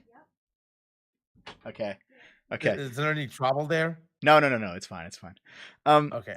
So no. Basically, what I'm saying is like I was pro gay marriage then. I'm pro gay marriage now. I was pro free speech then. But the thing is, being extremely pro free speech, that was considered solidly a left wing thing back in the early 2000s. That's considered right wing now.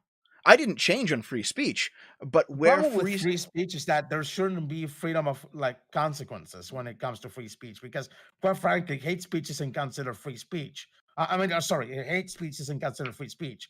It's just hate speech because, quite frankly, it just invades the individual freedoms of each group or whatever, right? Well, Like, who defines what hate speech whenever is? free speech collides with the individual rights or freedoms of each person, that's not considered free speech. That's hate speech.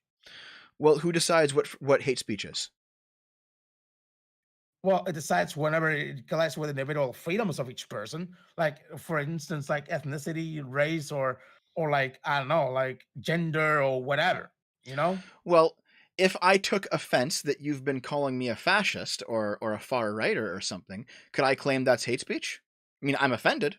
No, because fascists basically go against any kind of group whatsoever. Well, they still are a group. They like the group that commits the most hate speech. I don't know. I think there's a lot of hate speech that comes out of the left recently. But anyway, no. I know you have to go piss. Let me at least get back to what I was saying. I was talking about how Vosh's idea of truth is that it's downstream from power, and you kind of agreed with that, right?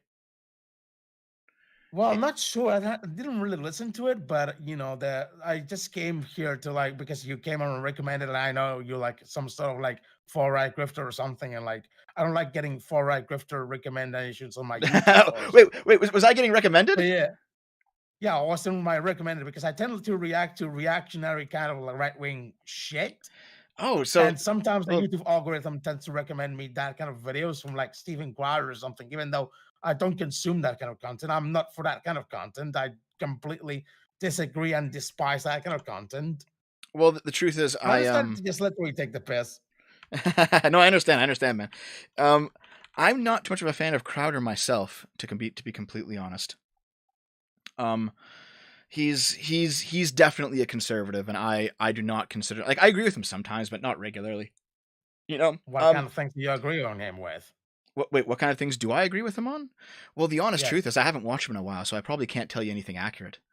But I do Hmm. like I think like sometimes his on campus videos are kind of funny, like, but for the most part, like there are things he says that I don't like, and there are things that he says that I don't think are that bad. I know The Sargon doesn't problem like. with his on campus videos is that he just generally debates people who got no knowledge in media, who are like complete newbies, just like me, right? And that's like, if you like, you compare it to an actual debate between two people who actually know about this kind of stuff, it's completely different.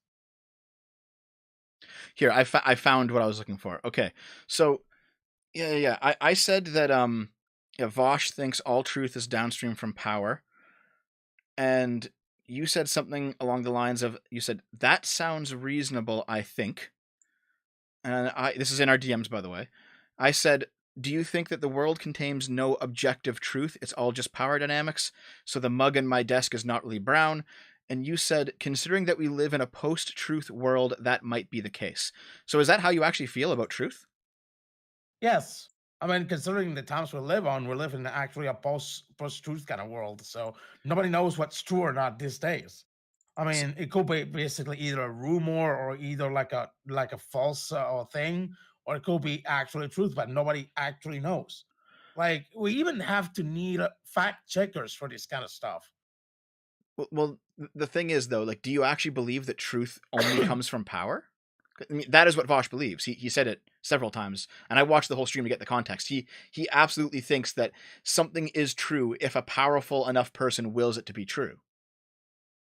Well, yes, I mean, if they actually like, that's the point, really. Like a lot of the history is written by the victors for the most part, and that's the real thing about it. You know? Okay, so the mug on my desk right now is brown, but if you had enough power over me, you could make the mug a different color, and the truth would change.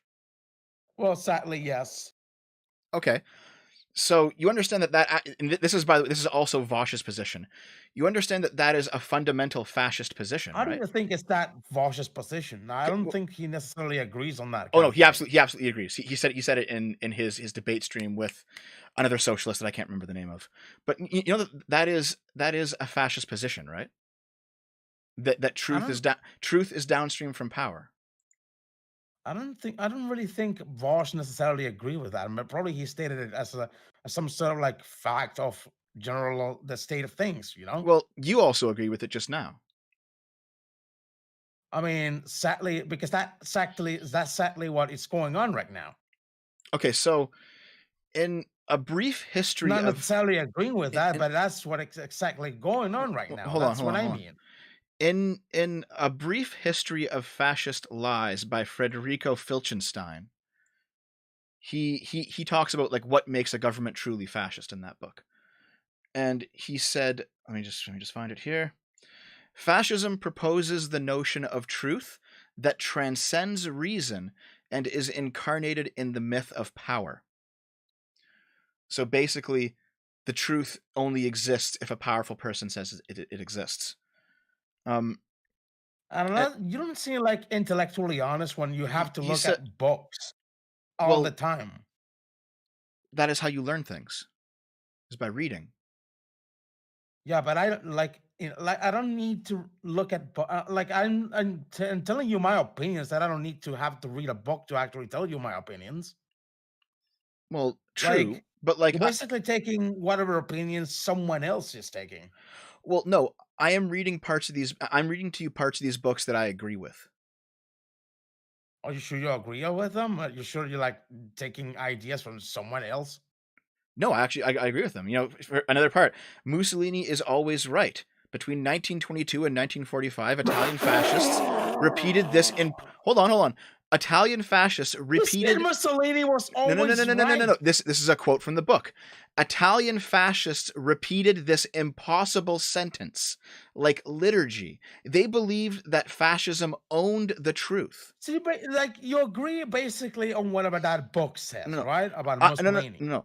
I agree that these are You what said it. fascists thinks. No, no. That those are These books are you agree on. no, no, no, no, no, no, no. You're not understanding. Yes, yes, yes, you said it. No, no, no, no. Listen, Yes, listen. you actually said it. No, you didn't listen to the whole quote.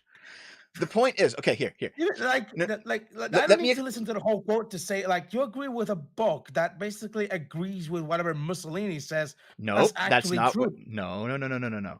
See, the Yes, it does. what the book says is that the fascists believed that truth came from powerful people. All right? They did not believe in reason. They did not believe in objective truth. They thought that truth only came from power, and yet that is the position that Vosh himself believes.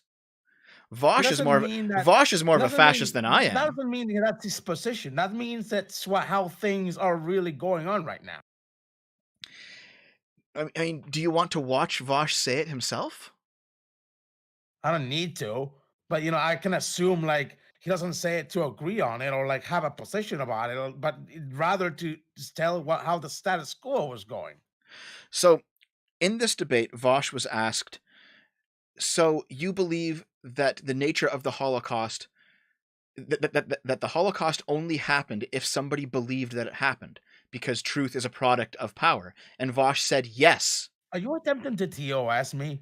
No, absolutely not. Then why are you talking about the Holocaust all of a sudden? Because that was the quotation that Vosh said. Yeah, but what are you saying about the Holocaust? It was that he basically agreed that that event only happened if you believed that it happened because truth comes from power. Okay, that's just outright Holocaust denial, and I don't think Boss will agree on that. Well, do you want to see the clip of him saying it? That's probably from all time he got shit, so I don't need to. No, But it I was don't from like assume 2 that's like weeks his ago, second man. opinion for It shit. was from like 2 weeks ago. How is it from 2 weeks ago? I can show you. Okay, show me. Okay, here, let me just pull it out. Here we go. I'm going to go get it because it is, in fact, on my channel. Timestamp and everything. Sorry? Timestamp and everything. That's fine. That's fine. I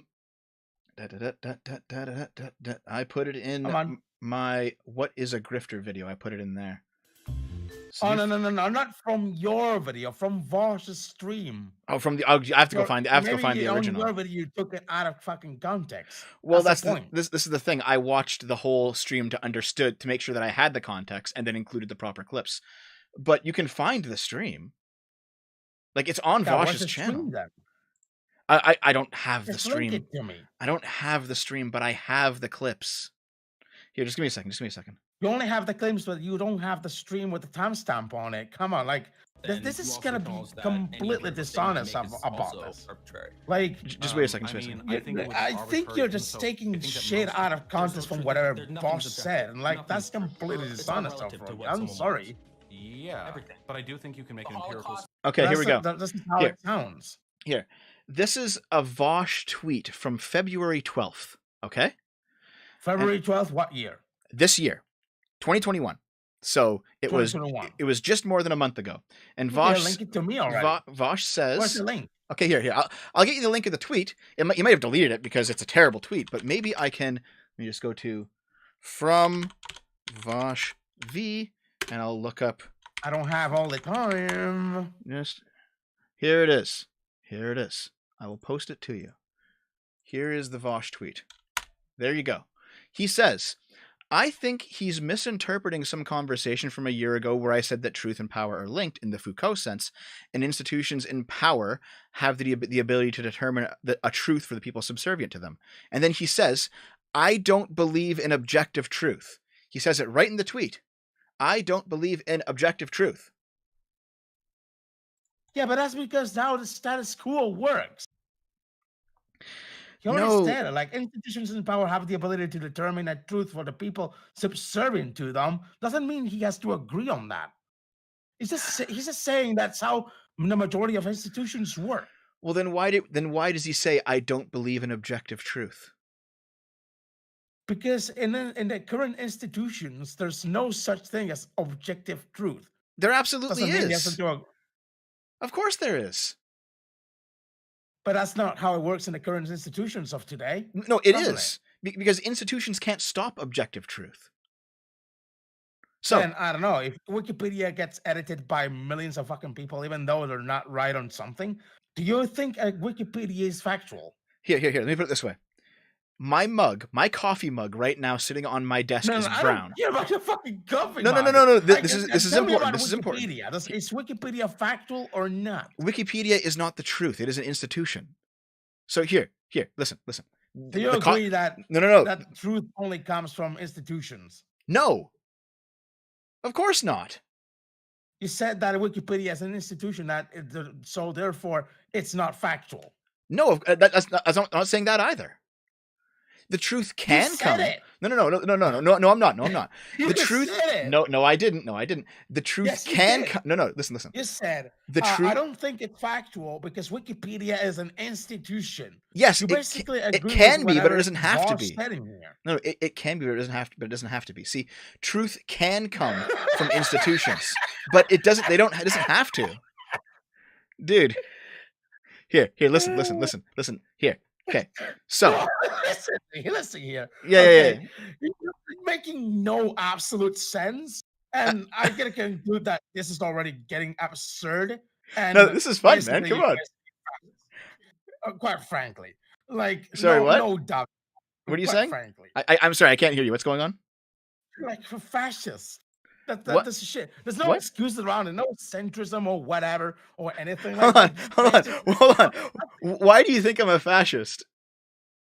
Because like, a lot of the fucking shit you say, it's pretty much right wing kind of shit. No, free speech isn't right. Free speech isn't right wing. Well, I mean, free speech isn't right wing, but you're like doing a lot of right wing shit lately on this debate. Like what? I don't know. The fact that socialism is fascism or something. You said that kind of shit. That is a liberal position, yes. How is that a liberal position? That's like literally whatever fucking conservatives and right wingers tend to say. Because liberals do not like socialists or fascists. Liberals oppose them both. Okay, I gotta close it here. Honestly, this is quite a whole huge, enormous waste of time. I understand. Oh no, this is fun for me, man. This is not a waste of time for me. This is not a waste of time because you're showing your true colors at this point. So yeah, I don't know about it. I'm a hidden liberal. It turns out. Yeah. Okay. Whatever. Gonna do stuff. Do you want to do this again sometime? This is fun. Maybe. I guess. I don't know. I guess so. Mm-hmm. I like eventually gonna upload this as a highlight or something like that on my channel either way. But whatever. That's contrary to whatever people on my chat currently say. So yeah, Yep. Even though I still stand by my position on whatever I said about you. You think I'm a fascist? Just gonna make that clear. You think I'm a fascist?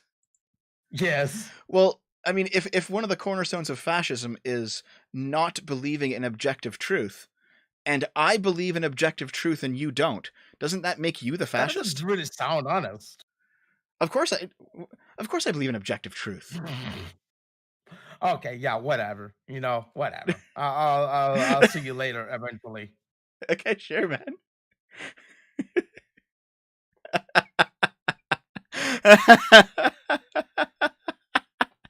he just left.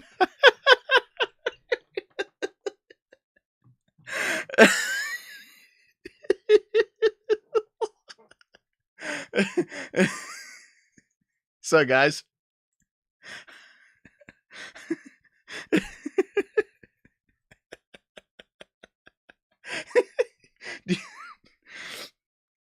Do you guys think I'm a fascist? Just out of curiosity? Wait, he said his own chat is turning against him? What?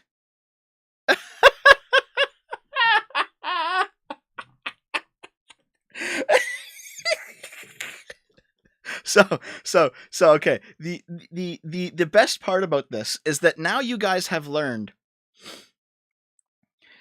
Now you guys have learned at least some of the books that I've been reading, and I'll probably be making book reviews of them as well.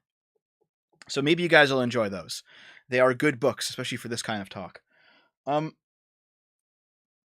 As for the objective truth thing that I didn't really get to finish, because I had a feeling he was going to leave in the middle of that. The whole objective truth thing is that the fascists believed that the Marxists believe that there is a material reality and that is all that there is. That's the historic materialism. The fascists were the opposite. The fascists believe that no truth exists and that it's all simply power. And meanwhile, it's completely anti-materialistic, the fascist view. Which it makes it hilarious to listen to breadtubers spout the fascist view on truth.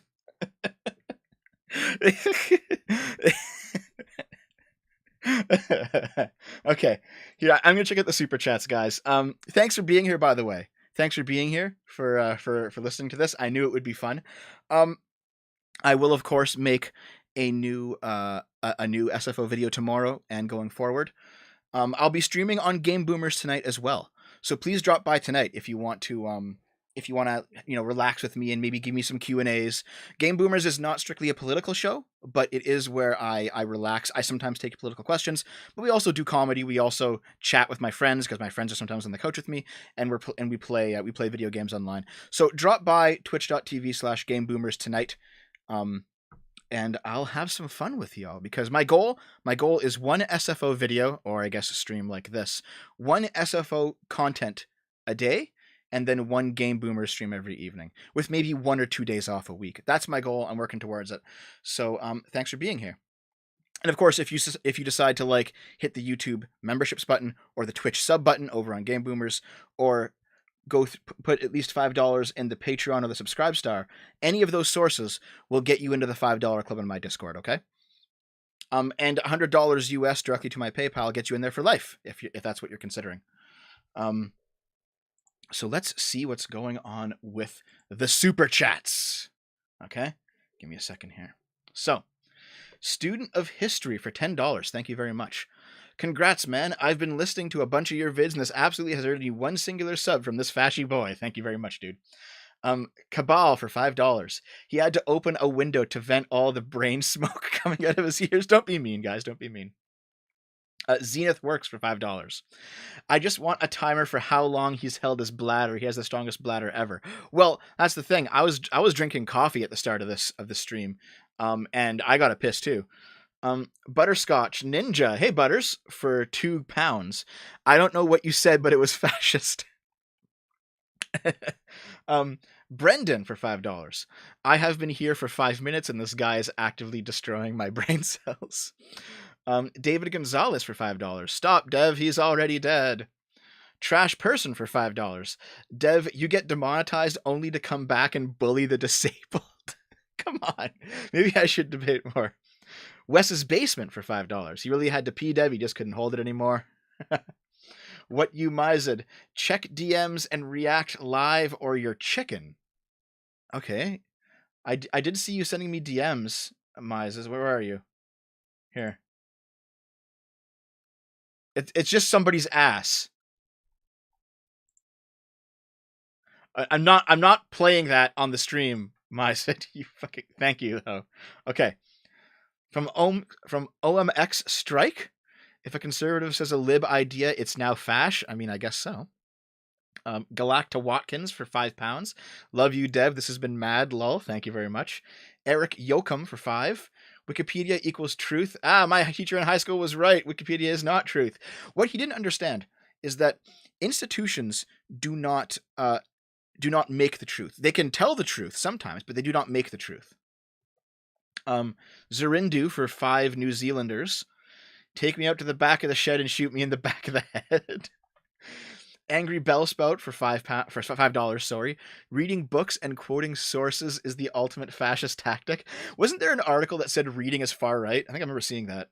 Harry the Human Substitute for £5.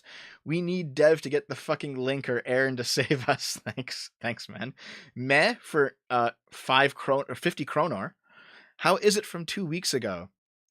What does that mean? But how was it from 2 weeks? Vosh's quote. Yeah, it was from the debate he had. Actually, I think it was like a few months ago, not 2 weeks ago. So that was my mistake. But yeah, it was a recent Vosh quote. Harry the Human Substitute for £5. Cave Brain Memes. Thank you. Zurindu for 5 New Zealand dollars. This guy is the physical embodiment of my country's line of thinking. You can't change these people's minds. They're completely brainwashed. Matt, Tactical Piss Break for $10. Thank you. Artemis Fowl for $5. I am losing this argument badly, so obviously you are the one being dishonest. It's definitely not that my ideology is trash and wrong. I will say, Artemis, I think you're the guy who told me that he has financial troubles. So I do appreciate your donations, obviously, but just don't feel obligated, okay? Nobody, if you have like bills to pay, please don't feel obligated, all right? But thank you very much.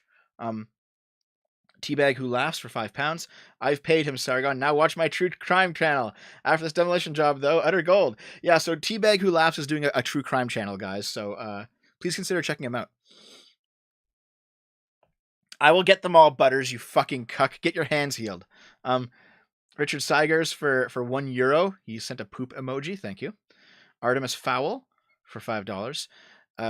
JMAA. If you try to describe a political position, then you have to agree with that position. Yeah, see, he didn't understand that I was quoting somebody who thought that Mussolini was always right. Not that I actually thought Mussolini was always right. Artemis Fowl for $5. JMAA is the smoothest of brains. Naked Snake for $5. Let's be honest, George Floyd kind of deserved it. Jesus Christ, dude, I wouldn't fucking say that. But thank you. V's Flat Desk Pepsi. V, handle your Pepsi for $5. Are we forgetting the lefty that raided the White House, forcing President Trump to go into the White House bunker and got shot down by Secret Service? Yeah. Honestly, I forgot him too, to be honest. Matt, 100 US. Thank you very much. Matt, DM me on Discord. I'll get you into the $5 club. Thank you very much. The Lord Sargon himself has graced us with his presence. Also, Aaron did nothing wrong. Aaron is the villain of Attack on Titan. Thank you very much for the $100. I'll put you into the $5 club permanently. Thank you. Matt for 5. There's my favorite Republican Canadian. Yeah, there's no Republicans here, man. Like, and also Canadian republicanism is considered left wing because Canada's a constitutional monarchy and a republic would be a different form of government. Skullknot for $5. Ask him why he sent a bomb threat to a police station. Wait, did GMAA send a bomb threat to a police station? Did he send a bomb threat? Okay. Cole for $5. Did Maximilian Moose ever send you JMAA? I don't know what that's all about. King Stallion for $2. Fake anarchist spotted. Yeah, dude, the amount of statist answers coming from a supposed anarchist, that was nuts. Lore Reloaded. My friend, everyone go sub to Lore Reloaded. He's a good guy. He does like Star Trek videos. He's not political, but he's cool. And he's nearly at 100,000 subs, so get him there, guys. For $5. I find having COVID problematic. Stop having it. Naked Snake for $5. Please have JMAA address the swatting allegations, doxing, and sending CP. Did he do that stuff? I don't fucking know. I honestly, I know nothing about him aside that he's been like the past couple days posting on my videos like all this bait and be like, debate me. It's like, okay, sure. Second Fleet Actual for $2. Dude is making Mussolini proud. Yeah. Again, like the amount of like fascist positions he actually, like actual fascist positions he put forward was kind of nuts. Albino Husky for $10. punish them in some way, like sending them to re-education camps like the USSR and China. Yeah, the complete, like, he did not understand what he was doing was what the Soviets did. It's nuts, man. It's nuts. Point curation for $2. Sorry to bug. Let me know if you got the art. DM me point curation. Thank you. But thank you, dude. $2 from Second Fleet Actual. Or sorry, $5. Ask him if the person who earns more for the business should be paid more. That's true too, isn't it? Yes. Artemis Fowl, $2 from Lenin. The goal of socialism is communism. True enough. BD for $2. Hitler was an environmentalist. Yeah. Okay, I posted this. Here, let me just get this. I'm going to put it in the chat, and I want you guys to react to it, okay? Because I posted something that I think is actually quite fucking hilarious. Just give me a second here to find it. Let me go. Here we go. Okay, guys. Oh, by the way, go follow my friend's Twitter, DevTrospective. All right, go check that out. But here, this was posted. Check this out. Look at that fucking picture that I just posted in the chat, guys. It puts Adolf Hitler in the libertarian left quadrant, in the green quadrant, because he was a vegetarian, he passed laws to protect animals, he hated capitalism, and he did a shit ton of drugs. Okay. BD for $5. If your critique of the sample size is valid, then what are the steps to determine a valid sample size for these studies? Yeah, that's the thing. There are basically ways to determine whether or not a sample size is big enough to be statistically valid, and 3,000 is usually pretty good. Angry Bellspout for $5. Just wondering who the Proud Boys doxed, or are we talking about the communist thing where they call reading police blotters doxing, like Andy No? Yeah, I don't like the Proud Boys, but I don't view them as worse than Antifa. Definitely not. Artemis Fowl for $10. Catalonia lasted less than 20 minutes. Name me one successful socialist country that was able to act the policy of socialism, doesn't collapse, to become a third dictatorship. I'm making a series on this. There are 3 locations that like anarcho-communists like to point out as being that time was real socialism. Okay. Three locations. There's Revolutionary Catalonia, and I have a book that I was reading that I quoted to him on why that was actually fucking terrible. There's Rojava, which was fucking terrible, and then there's the Zapatistas. And the Zapatistas, they're the hardest ones to pin down because their location is literally one of the poorest in the world, and it's also the ones that are the most threatened by cartels in Mexico in the world. And they actually did implement socialism properly on a small scale, and it actually made everyone's lives better. But the reason it did is because there was literally nothing there beforehand. It was like it was the choice between socialism and like starving in a wasteland. And socialism ended up being better than starving in a wasteland because it was at least some level of organization. But that doesn't mean that it's going to be better than, say, like a liberal society, obviously. BD for $5. These communes are very small and created by voluntaries. Look at the Israeli communes. Yeah, exactly, right? Like, the minute that somebody doesn't want to do it, the thing falls apart. OMX Strike for $2. He's conflating being authoritarian with the right. Yeah, I got him to admit that at the end.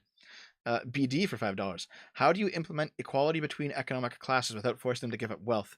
No socialist can answer this. A Fuzzy Creature for $2. I didn't read your Discord message. I did not. Sorry. I'm sorry, dude. Dr. Odoroki for $5. Will JMAA be debating Magnus anytime soon? I don't know who Magnus is, to be honest. Wait, is that you, Sargon, logged in under the podcast of the Lotus Eaters? The podcast of the Lotus Eaters account, where you're saying socialism is slightly better than hell on earth? Because that's actually true. Yeah, like, it's interesting. Kraut's been sharing with me some of the books that he uses to make his current series of Mexican videos, like History of Mexico. And he points out that before the advent of advanced farm technology, like tractors and stuff, the only way to be able to actually get sugar or coffee or things like these type of products, was through either feudalism or through slavery, because they were so labor intensive that the liberal system could not pay people enough money to actually do that kind of work without it no longer being profitable. And that changed with modern farm equipment.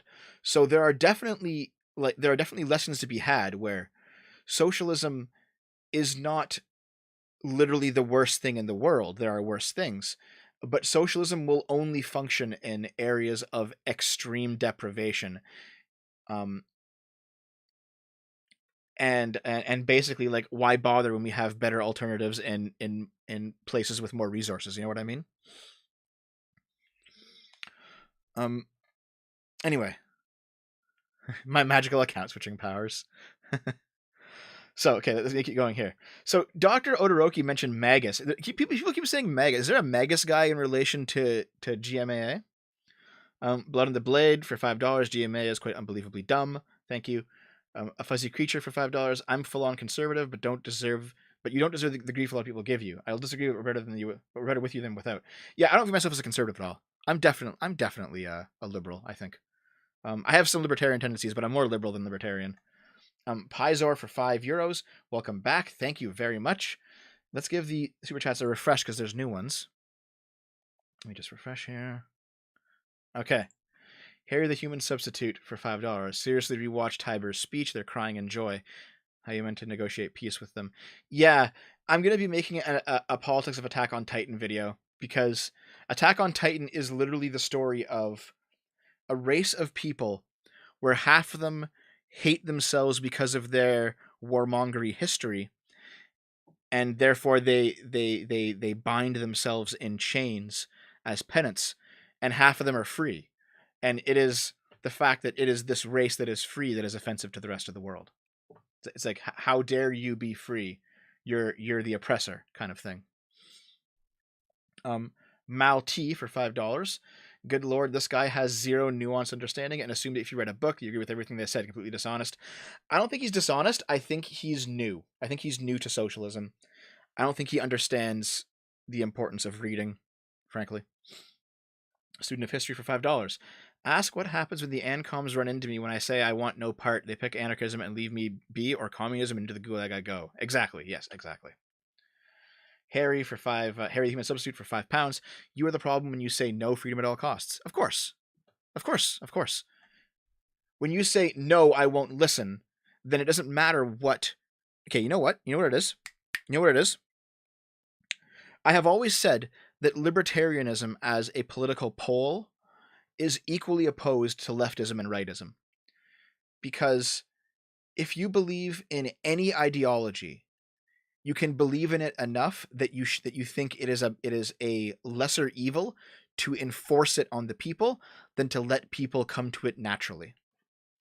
So if you go far enough left, you automatically become authoritarian. If you go far enough right, you automatically become authoritarian. And that freedom is a quality that is independent of that axis. Here, the substitute for £10. Aaron's the villain. Yes, because when people are crying in joy at a speech about war and genocide against your race after trying to genocide your race for 100 years. No, Attack on Titan is the story of multiple villains fighting, man. Brick Muppet for $5. Sounds like I missed a heck of a debate. Welcome back to streaming. Thank you very much. Hey, I still stream on Game Boomers. Go over there, guys. Come on. Sebastian K for $5. Reading a quote from a book equals you agree with 100% equals you are a fascist. Yeah, it's kind of ridiculous, eh? Artemis Fowl says, I am definitely not the guy with the financial trouble. Well, thank you very much. Thank you very much anyway. There's somebody who has a similar name to you who the COVID economy basically destroyed him, and he was very apologetic about not being able to give me money. And I just want to say, if you can't afford to give me money, don't, okay? Just don't. Take care of yourselves first, guys. Thank you, but take care of yourselves first. Stug for $5. Careful, Dev. If you finish reading this out loud, you become a communist. Seize the means of production. Oh, no. Hikaru for $6.21. Oh, thank you. I cannot believe that the Smooth Brain actually tried to play the real communism has never been tried card. Yeah, that's dumb. That's like saying real fascism has never been tried. It's stupid. 25 PLNs. I don't know what those are. Are those like I don't know, Polish currency? I'm not sure. You have the patience of a saint. I'm shocked people can be that oblivious. Thanks for the amazing entertainment. You're welcome, man. Thank you for the donations. The Shambler for $5. Let me just see here. The fact an anarcho-communist defended the state just shows how intellectually dishonest he is. No. It shows how new he is to this sort of stuff, man. I don't think he truly knows what he is at this point. I don't think he truly knows what it is. Wes's Basement for $5. Holy cow, I didn't stumble this bad when we streamed during the change of channel stuff, and I goddamn doxed myself hard. Wes, is that your new channel, Wes's Basement, instead of Wes Well Even? Thank you for the donation. The Revenge Society for 5 USD. GG no RE. I don't even know. I know it's a meme, but I don't know what it means.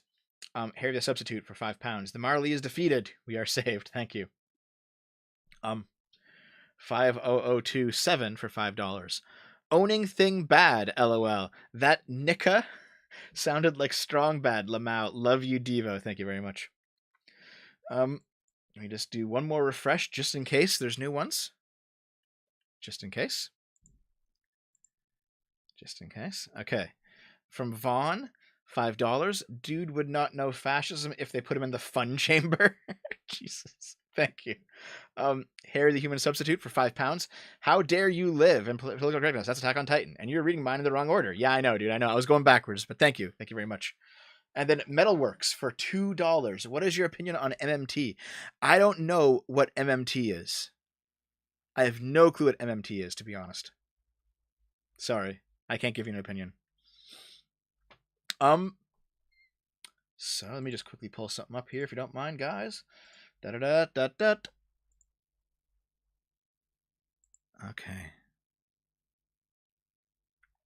Okay, my friends. So let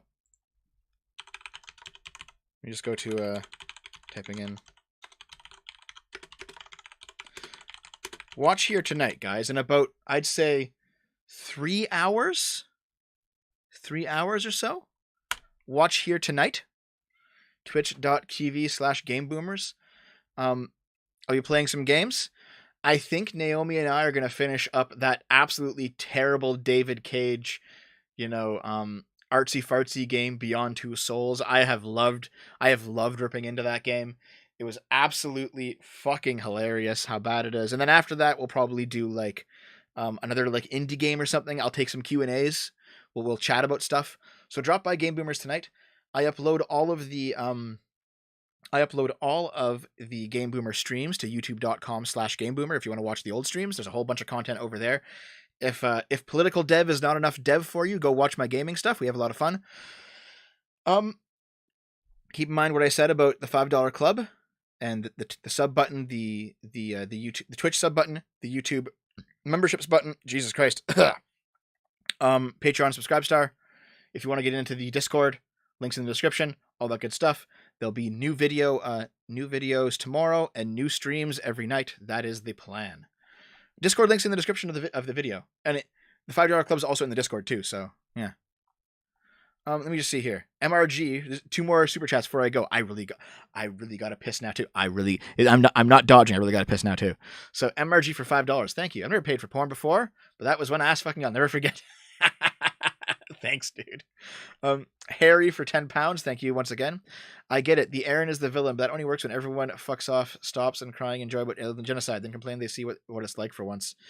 Yeah, I know. I've read the manga. I know where Attack on Titan goes, but Aaron is a worse disaster for the planet without spoiling anything. Okay. Okay, guys. Go by Twitch tonight for the gaming stream. We'll hang out, have a good time. Drop by here tomorrow for a new SFO video, and that is the plan. With probably taking Sunday off or something, maybe another day throughout the week. The plan is at least 5 days a week of gaming streams at night and SFO videos during the day. Harry, you're just keeping me here, Harry. Thank you for the 5 though. I'm trying to do a politic of AOT. Any tips? Those are hard. Read about politics. And then also watch Sargon's Politics of Demolition Man and Politics of Starship Troopers, just to get a basic idea of what you should be doing. Okay. Yes. So, thank you for being here, guys. I will see you tonight. Have a good day. I love you.